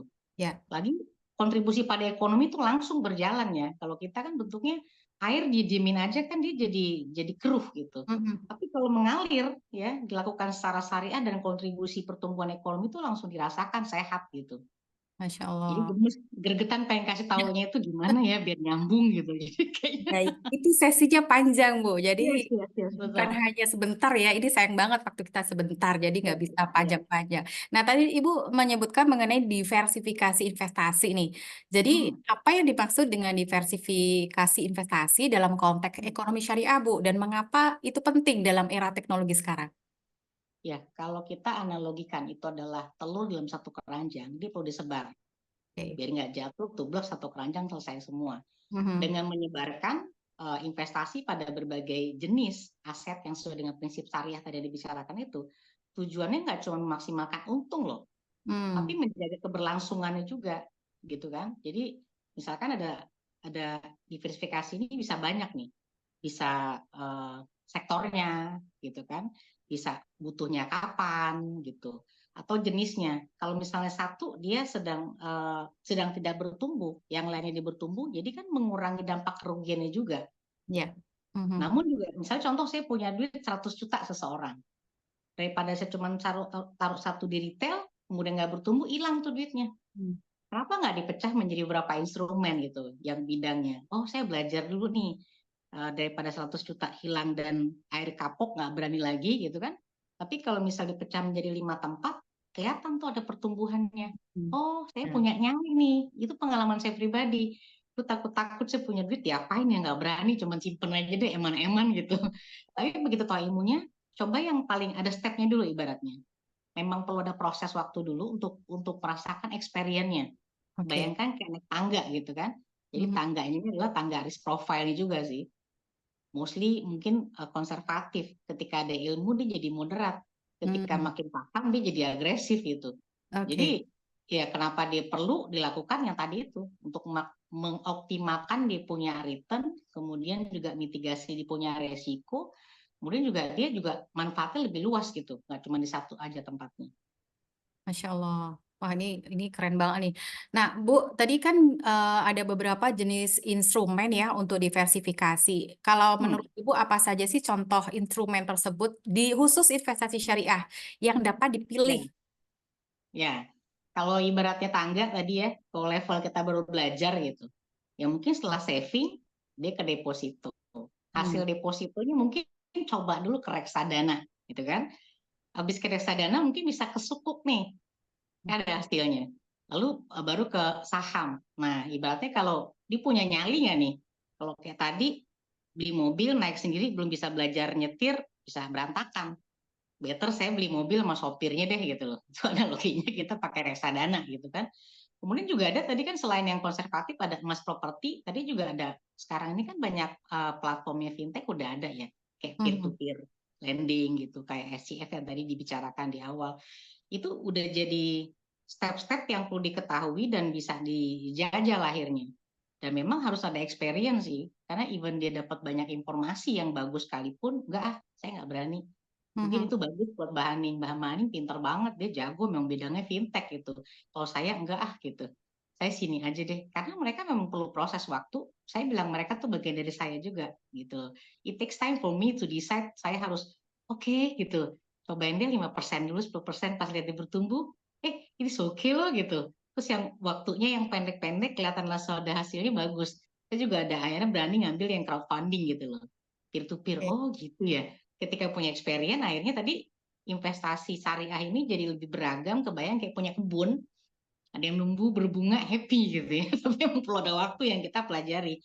Tingkatannya dari risk profile-nya, bayangkan ini seperti naik tangga yang perlu ada experience dulu sih, Mbak Mani. Ya, Masya Allah ya. Jadi investasi sendiri pun adalah perjalanan keuangan, Ibu ya. Yes, yes, of Nggak course. bisa buru-buru langsung lompat. Ya udah, aku mau ikut SCF, aku mau ikut peer to. Kita pahami dulu dan di mana kita sekarang berada itu penting ya Bu untuk dikenali ya. Betul, betul, betul. Jadi yang paling penting ini adalah tahu dulu tujuannya buat apa. Karena banyak orang yang menarik juga, dia nabung, dia investasi nggak tahu tujuannya. Sehingga ketika selesai gitu duit panas dipakai, kemudian kerendam di situ, boncos, wah udah batal semua rencananya.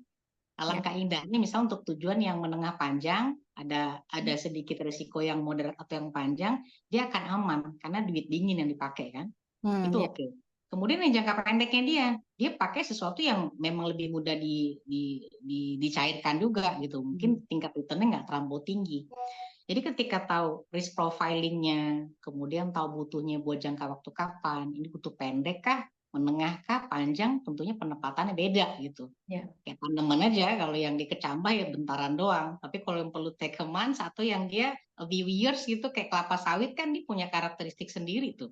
Iya. Dengan belajar kayak gitu jadinya bisa lebih diakses sih. Ini aksesnya, ini informasi ini yang diperlukan lebih lanjut untuk berani ngambil eksekusi. Karena secara teori orang itu ngambil tingkatnya ada 3. Pertama knowing dulu, tahu dulu, memahami dulu gitu kan. Habis tahu baru jajal-jajal tuh berani doing gitu. Nah yang ketiganya baru bisa jadi well-being. Gimana cerita kalau tiba-tiba langsung lompat ke sini, itu take a risk banget gitu. Yang ada terjadi malah kapok, terdengar orang nggak berani coba loh. Itu yang terjadi sih. Oke, Masya Allah. Itu yang jadi sering bermasalah ya Bu ya. Tidak melewati tahap knowing, doing, well-being, takut. Semua pengennya langsung lompat nih, nggak sabar. Langsung ke tahap ketiga. FOMO gitu ya. Iya. Nah, Bu Nova, ini bagaimana kalau kita bicara teknologi nih? Bagaimana teknologi ini dapat membantu Bapak Ibu peserta di sini dalam diversifikasi investasi syariah? Sebenarnya teknologi ini ya maksudnya akal budi yang Allah beri kepada kita untuk mempermudah ya akses. Pertama informasi, kita bisa banyak belajar, kita bisa banyak punya pilihan gitu. Dan saya lihat platform yang teknologi sekarang itu kan banyak edukasinya dulu yang diberikan. Jadi kemudahan akses ini menjadi hal yang oke banget ketimbang dulu kan. Saya mau ada duit, bisnis apa nih, dagang apa nih, usaha apa nih, kan kayaknya repot banget gitu. Sekarang lebih liquid, aksesnya oke, terus informasinya juga tersedia lebih cepat, akurat, kita juga bisa akses kinerja investasinya kayak apa, bisa tahu analisa marketnya kayak apa, dan tren terbaru. Itu keren banget loh. Kemudian juga transaksi lebih efisien juga kan, udah paperless lah. Bukan lagi, kita lebih paham banyak hal dengan menyesuaikan portofolio investasinya yang dibutuhkan gitu. Kayak robo-advisor atau apapun. Jadi udah ada satu hal yang saya bilang ini bagus banget, cuman memang perlu ada bridging dulu untuk mengakses itu dan merasakan. Jadi keseruannya terasa tuh gitu loh. Saya kebayangnya gitu sih. Malah dengan percepatan teknologi ini harusnya kita lebih bisa bersama-sama memakai itu untuk mengedukasi lebih lanjut. Ini kan part of the teknologi. Kita bisa ketemu di berbagai negara gitu. Pak Oli udah tidur, kita kerecokin dulu sebelum tidur tadi kan. Iya betul. Gitu ya. Aksesnya lebih gampang informasi kita dapat. Masya Allah. Gitu. Apalagi ada tadi Ibu menyebut mengenai robo advisor ya. Tadi ini nyambung dengan yang Pak Aulia sampaikan mengenai Gen AI. Dapat investor dalam menyusun portfolio investasi ya Bu ya.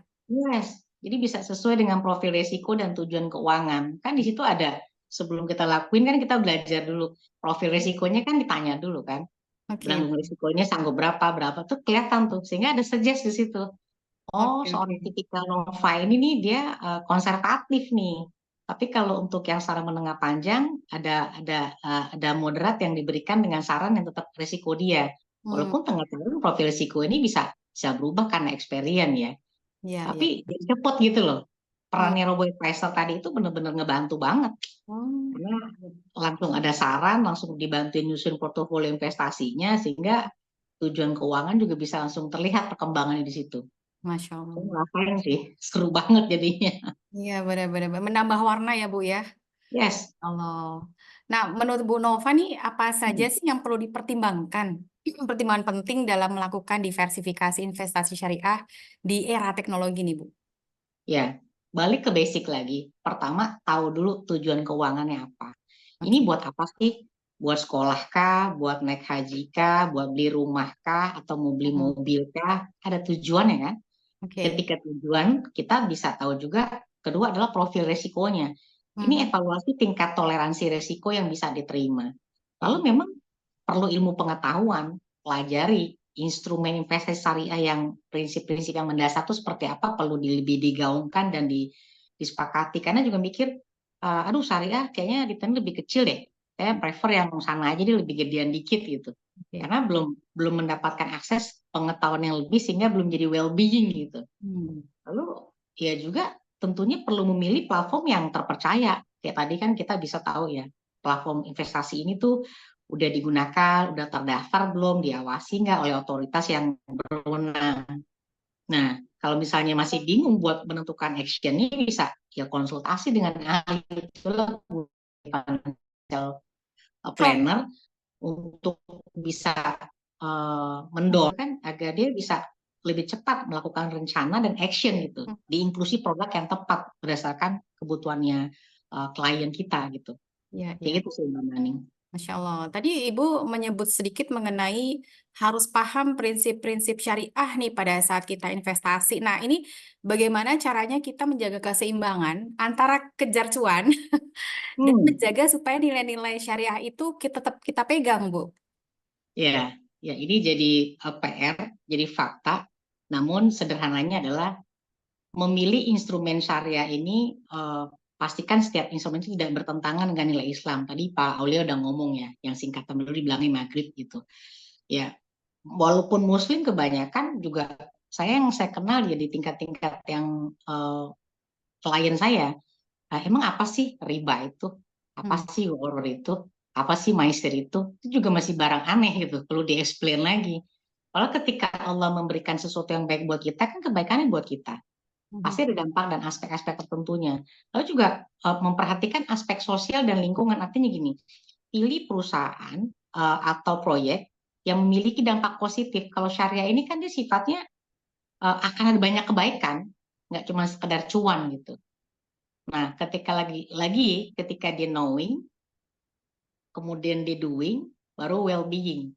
Jadi yang paling penting tadi menjaga keseimbangannya memang knowing dulu sih gitu kan. Iya. Dengan itu dia memutuskan gitu mindsetnya. Orang memutuskan itu bukan karena sekadar di knowing loh. Walaupun dia tahu belum tentu dia decide. Jadi mindsetnya sadar dulu sebagai hamba ini ya, kita ada aturan main gitu kan. Dan ini yang terbaik buat kita diberikan cara gitu. Kemudian investasi dalam jangka panjang maksudnya hindari spekulasi yang fokus pada cuman return doang gitu. Jadi memang perlu bersikap sabar, perlu disiplin buat belajar. Investasi ini memang butuhnya itu sabar sama disiplin. Jangan mudah terpengaruh sama fluktuasi pasar. Jadi stres sendiri gitu kan. Kalau jadi nggak seimbang tuh. Iya. Jadi ya saya bilang tadi kayak Mbak Maning ngomong gimana menjaga keseimbangannya. Pilih instrumen yang berdasarkan prinsip syariah, kita rela dulu memutuskan untuk memang berdasarkan itu. Perhatikan aspek sosial dan lingkungan gitu, dampaknya buat secara utuh masyarakat dan lingkungan. Lalu investasi jangka panjang ini memang hindari spekulasi gitu. Sikapnya yang penting adalah sabar sama disiplin. Karena kalau nggak punya itu nanti nggak tepat investasi jadi judulnya. Masya Allah. Ya itu perlu banget ya kita catat nih Bapak Ibu ya, sabar dan disiplin. Nah itu kunci utama investasi. Nah pertanyaan terakhir ya saya nih Bu, sebelum nanti kita undang Bapak Ibu untuk bertanya ke para ahli. Nah Bu, kenapa nih kita harus investasi? Ya, tadi ya, secara umum. Investasi bukan hanya untuk meningkatkan kekayaan materi, tapi juga merupakan bentuk ibadahnya kita, tanggung jawabnya kita, karena sadar semua yang diberikan itu berupa amanah bentuknya, yang someday akan ada pertanggungjawabannya. Jadi kenapa sih kita perlu investasi? Pertama, menjaga dan menumbuhkan harta. Namanya juga dijaga, amanahnya berarti ditumbuhkan. diberikan ilmunya, ada aksesnya gitu, mengajarkan umat menjaga menumbuhkan harta yang dimiliki. Jadi cara mencapai tujuan itu ya nggak hanya disimpan, perlu diupayakan agar manfaat itu lebih bertambah dan luas gitu. Kemudian secara langsung juga hasil investasi ini mampu memenuhi kebutuhan.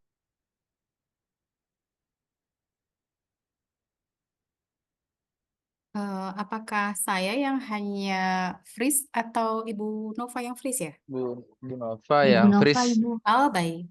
Kita tunggu sebentar Ibu Jadi, Nova. Ibu Nova dalam posisi freeze. Oke, sudah balik lagi? Ya, sudah aman. Boleh diulang kalimat terakhir, Bu. Oke. Jadi kenapa sih alasan orang perlu investasi? Tadi, menjaga dan menumbuhkan. Kedua, langsung dampaknya menjaga, memenuhi kebutuhan hidup dari investasi tadi.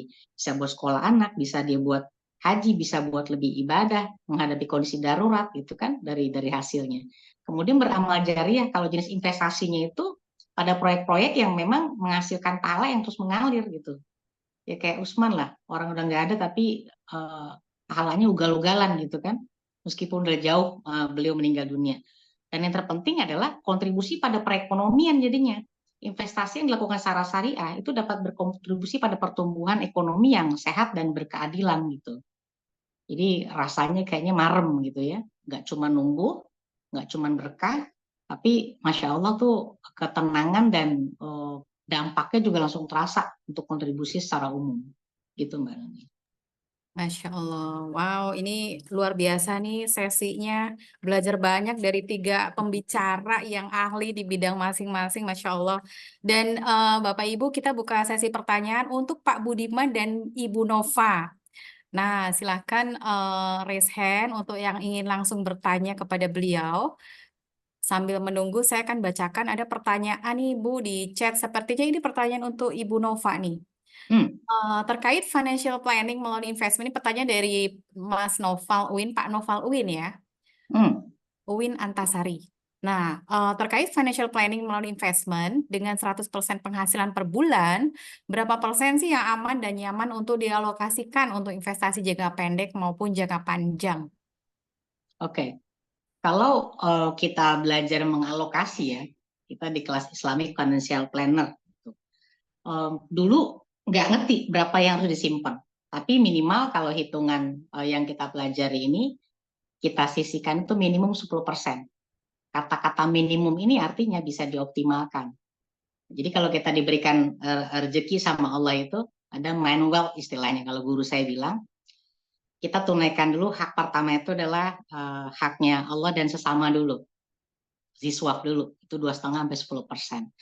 Lalu 10%-nya, lalu yang berikutnya yang dimiliki adalah porsi untuk alokasi hutang, 35% maksimum. Nah, setelah itu debt cancellation-nya teralokasi, 10%-nya untuk proteksi, menjaga asetnya agar nggak boncos dan ludes gitu, karena faktor-faktor tertentu yang terkait dengan kesehatan atau peristiwa kepastian.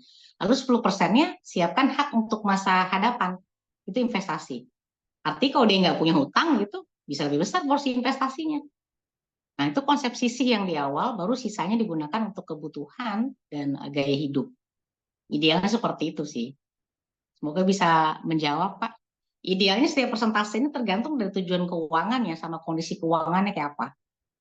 Kalau misalnya dia masih middle income bisa dipakai, tapi kalau income udah miliaran udah beda lagi, porsinya nggak kayak gitu lagi kan gitu ya. Jadi ada porsi-porsi, pada nanti perannya fakta itu perlu check up keuangan dulu. Tapi secara ideal alokasi seperti yang saya kemukakan tadi. Semoga bisa. Ya, baik, Masya Allah, Bu Nova. Memang akhirnya sangat personalize ya untuk persentase-persentase pembagian income, Ibu ya. Nah, semoga menjawab Pak Noval. Apakah ada yang ingin raise hand untuk bertanya? Mungkin komite bisa bantu untuk melihat ya siapa yang raise hand. Nah, ada pertanyaan lagi nih. Ini juga sepertinya kepada Ibu Nova nih dari Pak Eko Rizkianto, FEUI. Ingin bertanya bagaimana cara mengukur derajat nyali seseorang. Nah, ini pasti relevan untuk semuanya nih, sehingga dapat memperkirakan akan milih investasi yang rendah risiko atau yang tinggi risiko. Nah, Bu, harus belajar Ibu Nova nih. Silahkan, Bu. Kalau di kita di praktisi keuangan namanya risk profiling test. Itu ada pertanyaan-pertanyaan yang bersifat psikologi sih. Misalnya ketika ada berinvestasi, sanggup berapa nih terima dia punya apa? Dia kepengen itu yang nggak apa-apa, untungnya kecil tapi aman. Atau dia berpikir kayaknya kalau ada kesempatan saya buat dapatkan cuan 500 juta dengan potensi yang sama, masih oke nggak? Itu ada waktunya. Nanti ada tesnya apa itu? Jadi ngukur nyalinya ada alatnya. Ada namanya risk profiling test untuk diisi.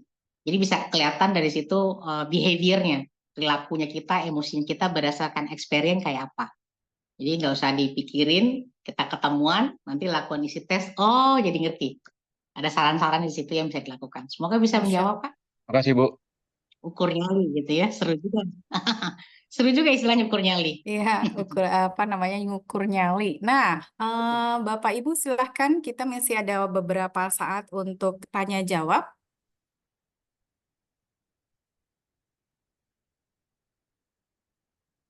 Ini ada satu masuk di.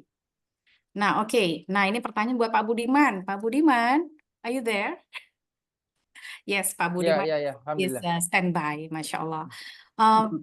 Mbak Farisah Amanda, Pak Budiman izin bertanya, apakah akad-akad apa sih yang dilakukan, yang digunakan di Urun RI kalau kita ingin invest? Silahkan Pak Budiman.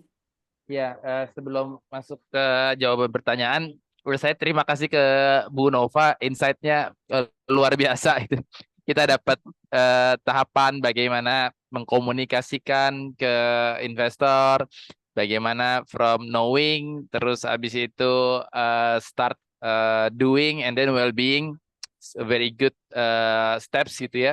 Terus juga manfaat dari investment itu, saya tadi setiap Ibu ngomong saya catat. Saya catat. Dan terima kasih juga diundang di sini jadi dapat ilmu tambahan. Kalau untuk akadnya kita memang fokusnya ke akad syirkah. Jadi kita berbagi hasil baik dari si investornya kepada si pengusahanya atas proyek yang dilakukan atau atas transaksi bulanan dari usahanya. Jadi misalnya kalau dia ada sebuah proyek A, terus nanti kita akan hitung tuh berapa hasil bersihnya, dari keuntungan bersih itu baru kita berbagi. Tapi sebelum sampai ke situ, tentu tahapannya adalah melakukan pengecekan apakah orangnya punya kapasitas untuk mengerjakan itu, punya pengalaman, terus keadaan keuangannya juga sedang dalam keadaan keuangan yang baik, terus dia punya penguat bahwa meyakinkan dia amanah itu dengan agunan yang dia serahkan. Jadi tahapan-tahapan itu kita lalui dulu sebelum akhirnya kita memastikan oke, kita setuju dengan syirkah. Terus yang kedua, saya sama seperti Bu Nova, selalu mulai dari little steps. Jadi kita mulai dari yang kecil. Saya kalau Bapak Ibu sekalian lihat di platform saya itu di awal-awal semua di bawah 500 juta. Kecuali satu yang saya yakini dia sudah punya brand kenamaan, terus saya kenal baik gitu ya. Nah itu mungkin saya berani. Tapi kalau semua di bawah 500. Jadi ketika ada yang minta, saya mau 1 miliar, saya mau 2 miliar, enggak, kita 500 ke bawah dulu. Kalau bisa 100, 100. Kalau bisa 200, 200. Karena di saat itu kita akan menguji dia, dan saya juga akan mengetahui juga cocok nggak saya dengan dia cocok nggak dengan saya. Ketika dia cocok, baru kita bicara ke tahap selanjutnya. Jadi yang kita pakai itu profit loss sharing, bukan revenue sharing, tapi dengan mitigasi risiko yang terukur. Itu karena kita mencoba mendekati keidealan dari syariah itu. Insyaallah. Ya, itu mohon doanya. Mohon doanya ya, karena berusahalah menerapkan syariat sebisa mungkin karena kita yakini ada keberkahan di situ. Masya Allah, semoga terjawab ya Mbak Farisa Amanda. Tapi luar biasa keren sih konsep SCF ini Pak Budiman ya, urunan untuk membantu UKM yang butuh modal. Jadi kalau UKM ini mendapatkan modal yang diperlukan sehingga bisa memenuhi order, berkembang, bertumbuh, kan dapat Iya. berkahnya. Gimana? Kita yakininya begitu, dan sebetulnya yang prinsip saya kenapa akhirnya kok mau di keuangan gini, karena saya lihat kita bisa memberikan modal yang halal bagi si pengusaha. Kadang pengusaha tuh ketika mendapatkan modal yang haram, mereka kebingungan juga karena kan kadang kalau yang dia Muslim hatinya bertentangan sebetulnya. Tapi gimana? Tapi gimana? Ini kan darurat gitu. Alasannya keluar tuh. Ini kan darurat. Ini kan ini keluar semua tuh alasannya tuh. Tapi dengan kita memfasilitasi ini, satu, dia dapat modal yang halal, dia bisa tenang berbisnisnya. Yang kedua, dari orang yang benar sungguh-sungguh dalam syariah, kita harapkan produknya juga produk yang benar. Artinya dia tidak mengurangi takarannya, dia tidak mencampur barangnya sehingga jadi barang yang tidak sehat atau tidak baik gitu ya. Dan yang ketiga, karyawannya juga tenang. Wah, bos saya nih nyarinya yang halal nih, berarti ke keluarga kita halal semua. Itu sih harapan besarnya. Tapi tentunya kan nggak mudah ya. Kadang niat baik harus disertai juga dengan pengawasan dan cara yang baik agar tidak salah jadinya gitu. Masya Allah. Pak Budiman, mungkin ini pertanyaan karena belum ada pertanyaan lagi, tapi saya ingin mengajukan pertanyaan on behalf of everyone ya. Iya. Pada saat ini kan pasti investor tanya-tanya gimana sih caranya Urun RI bisa screening bisnis-bisnis supaya nanti aman untuk diinvest. Proses screeningnya seperti apa, Pak? Ya, yang pertama tadi proses screeningnya itu kita mengambil pengusahanya dari advisory atau inkubator atau kontes competition business. Biasanya kita ambil dari situ. Jadi bukan orang yang kemana-mana saya cari, enggak. Jadi saya ambilnya dari orang-orang yang seperti itu. Terus yang kedua, paling utama yang bisa kita harus cek itu karakter orang. Jadi kita ngecek dulu sebelum kita bicara masalah dokumen, keuangan, laporan keuangan, performa, kita lihat orangnya dulu. Reputasi beliau di masyarakat, reputasi beliau di komunitas, reputasi beliau di sosial bagus nggak? Ketika itu bagus, baru kita masuk ke tahap berikutnya, melakukan pengecekan kapasitas dia, kemampuan, dan segala macam. Terus yang ketiga, tetap kita lakukan secara bertahap dari angka kecil. Dari angka kecil kalau misalnya dia oke, bagus performanya, baru kita naik ke angka berikutnya yang lebih besar, Bu Mahaning. Nah, dari sisi pengusaha begitu, tapi dari sisi investor, saya sadari sekali memang butuh waktu untuk bisa engage gitu ya. Jadi mulai dari 100.000. Kami mulai dari 100.000. Untuk trial, nyoba, silahkan 100.000. Buat saya nggak ada masalah karena memang sesuatu itu butuh tahapan. Dan nggak mungkin saya, Pak langsung dong Pak, gede, enggak lah. Saya juga pengennya 100.000, Bapak udah nyaman, kita udah nyaman, baru kita bicara yang lebih lanjut. Seperti itu. 100.000 ini Pak, saya clearkan lagi nih untuk Bapak Ibu nih. Jadi Bapak Ibu bisa mulai invest di Urun RI Iya, betul. sebagai investor bisa mulai dari 100.000. Iya, betul. Masya Allah. Nih, jadi Bapak Ibu nggak usah takut ya, atau teman-teman, investasi itu nggak perlu harus punya puluhan juta, ratusan juta. Belajar investasi bahkan bisa dari 100.000 di Urun RI, ya Pak ya. Iya, betul, betul. Bapak Ibu bisa lihat di Instagramnya Urun RI, setiap kali ada project baru selalu diunggah Iya, ya Pak ya. alhamdulillah, selesai. Boleh share misalnya satu project terakhir mungkin akan ingin di-share Yang di sini. kalau buat ibu-ibu kita ada Fox and Bunny. Tapi ini udah funded sih. Jadi Fox and Bunny itu bantal busy book itu ya. Dia lagi dapat orderan untuk produksi busy book. Itu kita sudah funded. Terus sebelumnya juga ada Halal Frost. Jadi retail kayak Prima Freshmart atau maaf saya nyebut produk.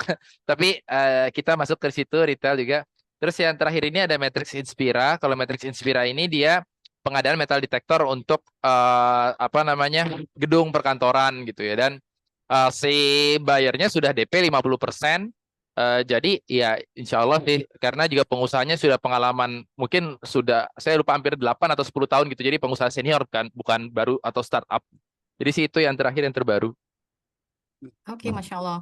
Pak, menjadi platform yang menjadi penghubung antara pengusaha dengan yang punya, sebelum saya nanya nih, apakah bisa share? Oke, ada Ibu Panges. Ibu Panges, apa kabar Bu? Pak Budiman, mohon maaf saya sangat terlambat, tapi nggak apa-apa Ibu, tenang aja, masih belum terlambat kok, masih bisa bertanya.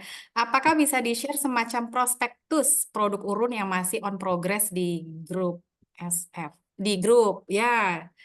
Bisa nggak Pak di-share Pak, prospektus produk Urun yang masih on progress? Harus izin sama Madam Ani kalau gitu. Saya nggak berani melangkahi. Nanti bikin MOU dulu. Saya Urun. Iya. Tapi bisa Pak ya dilihat di Instagram ya. Iya, Semuanya iya, sama ya. Atau di iya. websitenya Pak? Gimana, Bu?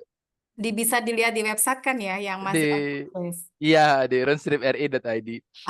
Ada Bu Panges bisa lihat di Iya, di websitenya. iya. Oh, Oh, tuh ada yang kerja di situ. oh, Ibu Ai nih, Ibu Ai dari UIN Jakarta, Matrix Inspira tempat beliau bekerja, Masya Allah. Iya, Dunia Iya memang Ibu. dunia nggak kecil tapi besar tapi nyambung ya. iya. Jadi memang itu benefits dari crowdfunding ya. Ketika kita mengcrowd, di situ muncul tuh reputasi si perusahaan. Itu dulu tempat saya kerja, saya senang situ kan. Berarti perusahaannya baik, itu oke ya. Terus misalnya juga apa namanya kita lihat bersama. Jadi itu bisa kita bareng-bareng ngejagain nih bisnis harus tumbuh baik nih gitu. Jadi itu sih salah satu manfaatnya crowdfunding. Iya Pak Budiman boleh bertanya sekarang ini potensi SCF ini seberapa besar sih Pak? Eh, Apa namanya potensi SCF ini people power ya, karena ini kan crowd. Ketika memang kita bisa menjaga terus tadi risiko juga memang paparan risiko ada pada investor, tapi kan tugas kita tentunya memitigasi seminimal mungkin dengan cari bisnis yang terkategori rendah atau minim risiko, dengan orangnya yang dia berpengalaman, dengan bisnisnya yang memang apa namanya sudah dijalankan sebelumnya, bukan coba-coba. Itu semua kan yang kita juga ini. Nah, kalau di financial technology ketika itu nama baik sekali gitu. Jadi yang dijaga di dunia jasa kan nama baik. Ketika ada sesuatu yang terjadi, ya memang financial technology harus berupaya sebisa mungkin menyelesaikan itu sampai selesai gitu ya. Dan memang itu tanggung jawab dari financial technology. Bahkan mungkin kalau sampai material harus keluar ya harus dikeluarkan karena menjaga reputasi itu. Yang tapi kan harapan kita jangan sampai itu terjadi. Jadi harus diperkuat di sisi mitigasi risiko sih. Itu yang harus dilakukan oleh financial technology. Oke, Mas. Sekalian menjawab pertanyaan ini yang Pak Indra apa? Prakoso Iya. ya. Masya Allah, ini Iya. Pak Indra aja sampai bertanya, Madam Ani. Saking serunya kita sharing Pak Budiman ya. Iya. Apa namanya fintech menjadi sebuah lembaga yang apakah selalu aman? Nah, ini boleh dijelaskan nih Pak. Keamanan dari sisi investasi, tapi kembali ke tadi Ibu Nova sampaikan investasi beda dengan nabung, ada resiko. Iya. Pesan-pesan khusus nggak yang Pak Budiman ingin sampaikan untuk para investor atau calon investor nih? Hati-hati loh, ada pesan-pesan ini gitu. Apa Pak kira-kira? Ya, pada prinsipnya memang investasi mengandung risiko. Dan yang bertugas untuk mengawal risiko itu adalah ya para apa para middleman atau platform ini yang ketika dia mulai untuk menampilkan itu nama baiknya dipertaruhkan karena kan menampilkan sebuah bisnis yang apa namanya akan didanai oleh masyarakat, kan amanah yang sangat besar itu sebetulnya. Jadi memang peran si platform ini dia tidak hanya, kalau teorinya memang dia hanya sebagai platform yang mempertemukan, tapi pada prakteknya nggak bisa begitu, nggak bisa sembarang listingan akan dimasukin dan segala macam. Memang pada prakteknya harus mengkurasi, terus harus juga mengawasi, terus harus melakukan tahapan-tahapan seleksi sebelum akhirnya memutuskan oke ini kita listing di tempat kita gitu ya. Nah, kalau masalah paparan risiko, kalau untuk financial risk pada prinsipnya sih nanti tergantung masing-masing platform ya yang punya kebijakan seperti apa. Ada platform yang mungkin berpikir ketika memang apa namanya membentuk dana cadangan gitu ya untuk mengcover atau segala macam, itu masing-masing platform dia punya kebijakan yang berbeda-beda. Tapi pada prinsipnya tugas platform adalah menjaga agar dana amanah dari investor itu dia bertumbuh dan berkembang seperti yang Bu Nova sampaikan tadi. Masya Allah. Jadi tetap ada ya Pak pengusaha-pengusaha yang tidak bisa didanai karena mereka tidak memenuhi fit and proper.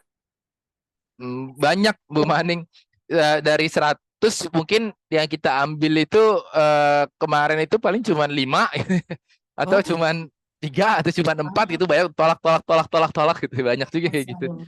Karena saking hati-hatinya untuk memastikan investor Iya, itu insya Allah. mendapatkan bisnis yang tepat ya Pak ya. Iya, Jadi karena kalau ketika gitu, terjadi sesuatu itu kan sangat panjang penyelesaiannya, terus sangat lama dan dampaknya sebetulnya besar gitu ya. Jadi memang harus dijaga kalau misalnya dia nggak masuk kriteria, oh dia belum belum 2 tahun langsung tolak, belum ini belum itu tolak gitu. Jadi memang selektif sih untuk hal ini.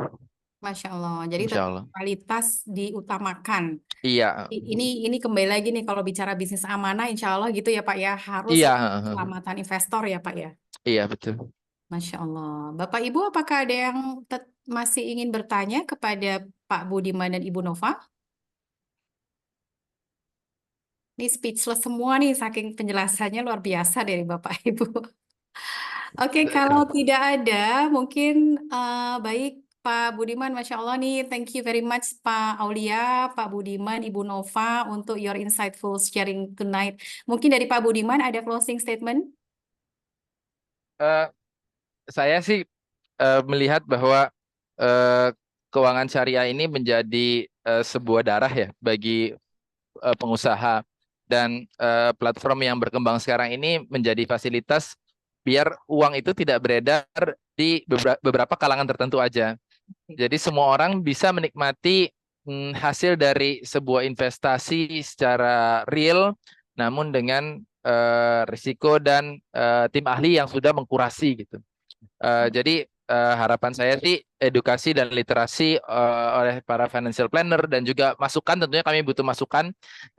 Sekarang saya di platform saya hanya menuliskan apakah Bapak Ibu bisa menyerap resiko, kalau enggak saya nggak terima karena saya mencari orang. Tapi kalau profiling resiko yang seperti Bu Nova tuh saya butuh banyak belajar tuh. Saya butuh banget itu. Gimana sih memprofil seorang jadi kita bisa membatasi, oh kalau memang dia belum waktunya untuk agresif, ya jangan masuk di sini gitu. Itu satu hal yang mungkin kita harus butuh banyak belajar dari Madam Ani, Bu Nova, dan Bu Mahaning. Terima Masya kasih. Allah, luar biasa nih dapat apa namanya, harus di follow up nih Pak ya. Iya dong. Masya Minimal Allah. main ke kantor Bu, silaturahim. Ya, Masya Allah, insya Allah, insya Allah. Baik Pak Budiman. Oh, Ibu Nova. Bu Nova nih, statement terakhir nih buat kita semua, Bu. Ya, ibaratkan perjalanan. Kita kalau mau jalan-jalan aja atau kita mau ibadah aja, itu perlu persiapan yang cukup waktunya. Bisa jadi berbulan-bulan, bisa jadi bertahun-tahun untuk sebuah tujuan. Itu yang cuma liburan atau yang tertentu. Sementara perjalanan hidup kita ini panjang, yang banyak banget spot tujuan yang perlu direalisasikan, dan ada amanah di situ yang perlu bertanggungjawabkan. Rasanya setelah sesi ini perlu banyak lebih belajar lagi gitu ya, terus belajar lagi. Jadi nggak cuma kapok, saya nggak mau deh. Ternyata SCF tuh keren ya, buat cari tahu lagi gitu loh. Oh ternyata profil risiko saya tadi gimana ya buat ngatur nyali gitu ya, sama toolsnya kayak apa. Jadi kayaknya habis ini memang didasarkan dulu, disadari, diputuskan. Setelah step ini sowat gitu, setelah tahu. Ada step apa yang akan dilakukan lagi, kemudian untuk membersamai perjalanan kita yang akan kita pertanggungjawabkan, nggak cuman tanggung jawab di dunia doang, tapi sampai afterlife-nya kita, ini jadwal yang menarik. Thank you, mungkin itu karena banyak insight yang saya ngerasa malam ini tuh energinya berasa banget gitu ya, positif yang Allah pertemukan kita. Demikian Mbak Mahani. Masya Allah. Qadarullah ya, Allah pertemukan kita semuanya di ruangan Zoom malam ini dengan membawa banyak bekal untuk kita aplikasikan. Insya Allah Allah beri hidayah kita untuk selain mendapatkan ilmu juga mengamalkannya nanti ya. Terima kasih jazakumullah khair Pak Budiman dan Ibu Nova. Sama. Barakallahu. Nah, Bapak Ibu, before we conclude tonight event, I would like to invite everyone here, Bapak Ibu. We invite you to join IFPA, of course lah ya, to join us, see the community. We have Pak Budiman, we have Bu Nova, Madam Ani, who want to be in the ecosystem like this. We invite you to join IFPA and become part of Islamic financial planner community. that has a very high purpose. If you are Islamic finance enthusiast, financial planner, and keen to be in the ecosystem to participate in the growth of Islamic finance, please register. And we have a very special offer tonight. Of course, Madam Ania, we will be giving 50,000 rupiah discount for everyone who registered tonight. Is very special for every one of you. And yes, you have to join. And we have a very limited offer. If you join IFPA, you will get a special discount. Not only the discount, but with only 200,000 rupiah, you will get exceptional access to Islamic finance industry, great leaders, and also many more to offer. So please contact, join us. You can click the link in the chat box. So, wow, it's almost 10 p.m. I think we are about on time. So, everyone, before we close this event, I would like to thank all the coordinators, the collaboration between IFPA. So you can contact IFPA through Instagram, IFPA Planners, Islamic Financial Planner Association in LinkedIn, and also you can email IFPA Planners for more information. And also I would like to thank AFSI and ALUDI for supporting this event. And you can contact each of the coordinators in this contact. And we would like to waiting for you to contact us and also become the member of IFPA. So everyone, thank you very much for joining us today. Thank you for the board that assists and be with us throughout the event. And hopefully, inshallah, we will be seeing you in the next event. So we close this event with kafaratul majlis. Subhanakallahumma wa bihamdika. Alhamdulillah. Thank you, everyone. Assalamualaikum warahmatullahi wabarakatuh, and have a great weekend. Nova, Bu Budiman. Thank you, Pak Aulia, Pak Budiman, Ibu Nova, Madam, Pak Indra. Thank you, Bu Rida. Thank you, everyone. Thank you, committee. Terima kasih, Bapak Ibu. Have a great weekend. Waalaikumsalam warahmatullahi wabarakatuh. Ya, mau lahir batin. Aduh, saya lupa maaf lahir batin lagi, maaf. Terima kasih. Kan, Madam. Oh, mohon maaf lahir batin kalau banyak kesalahan.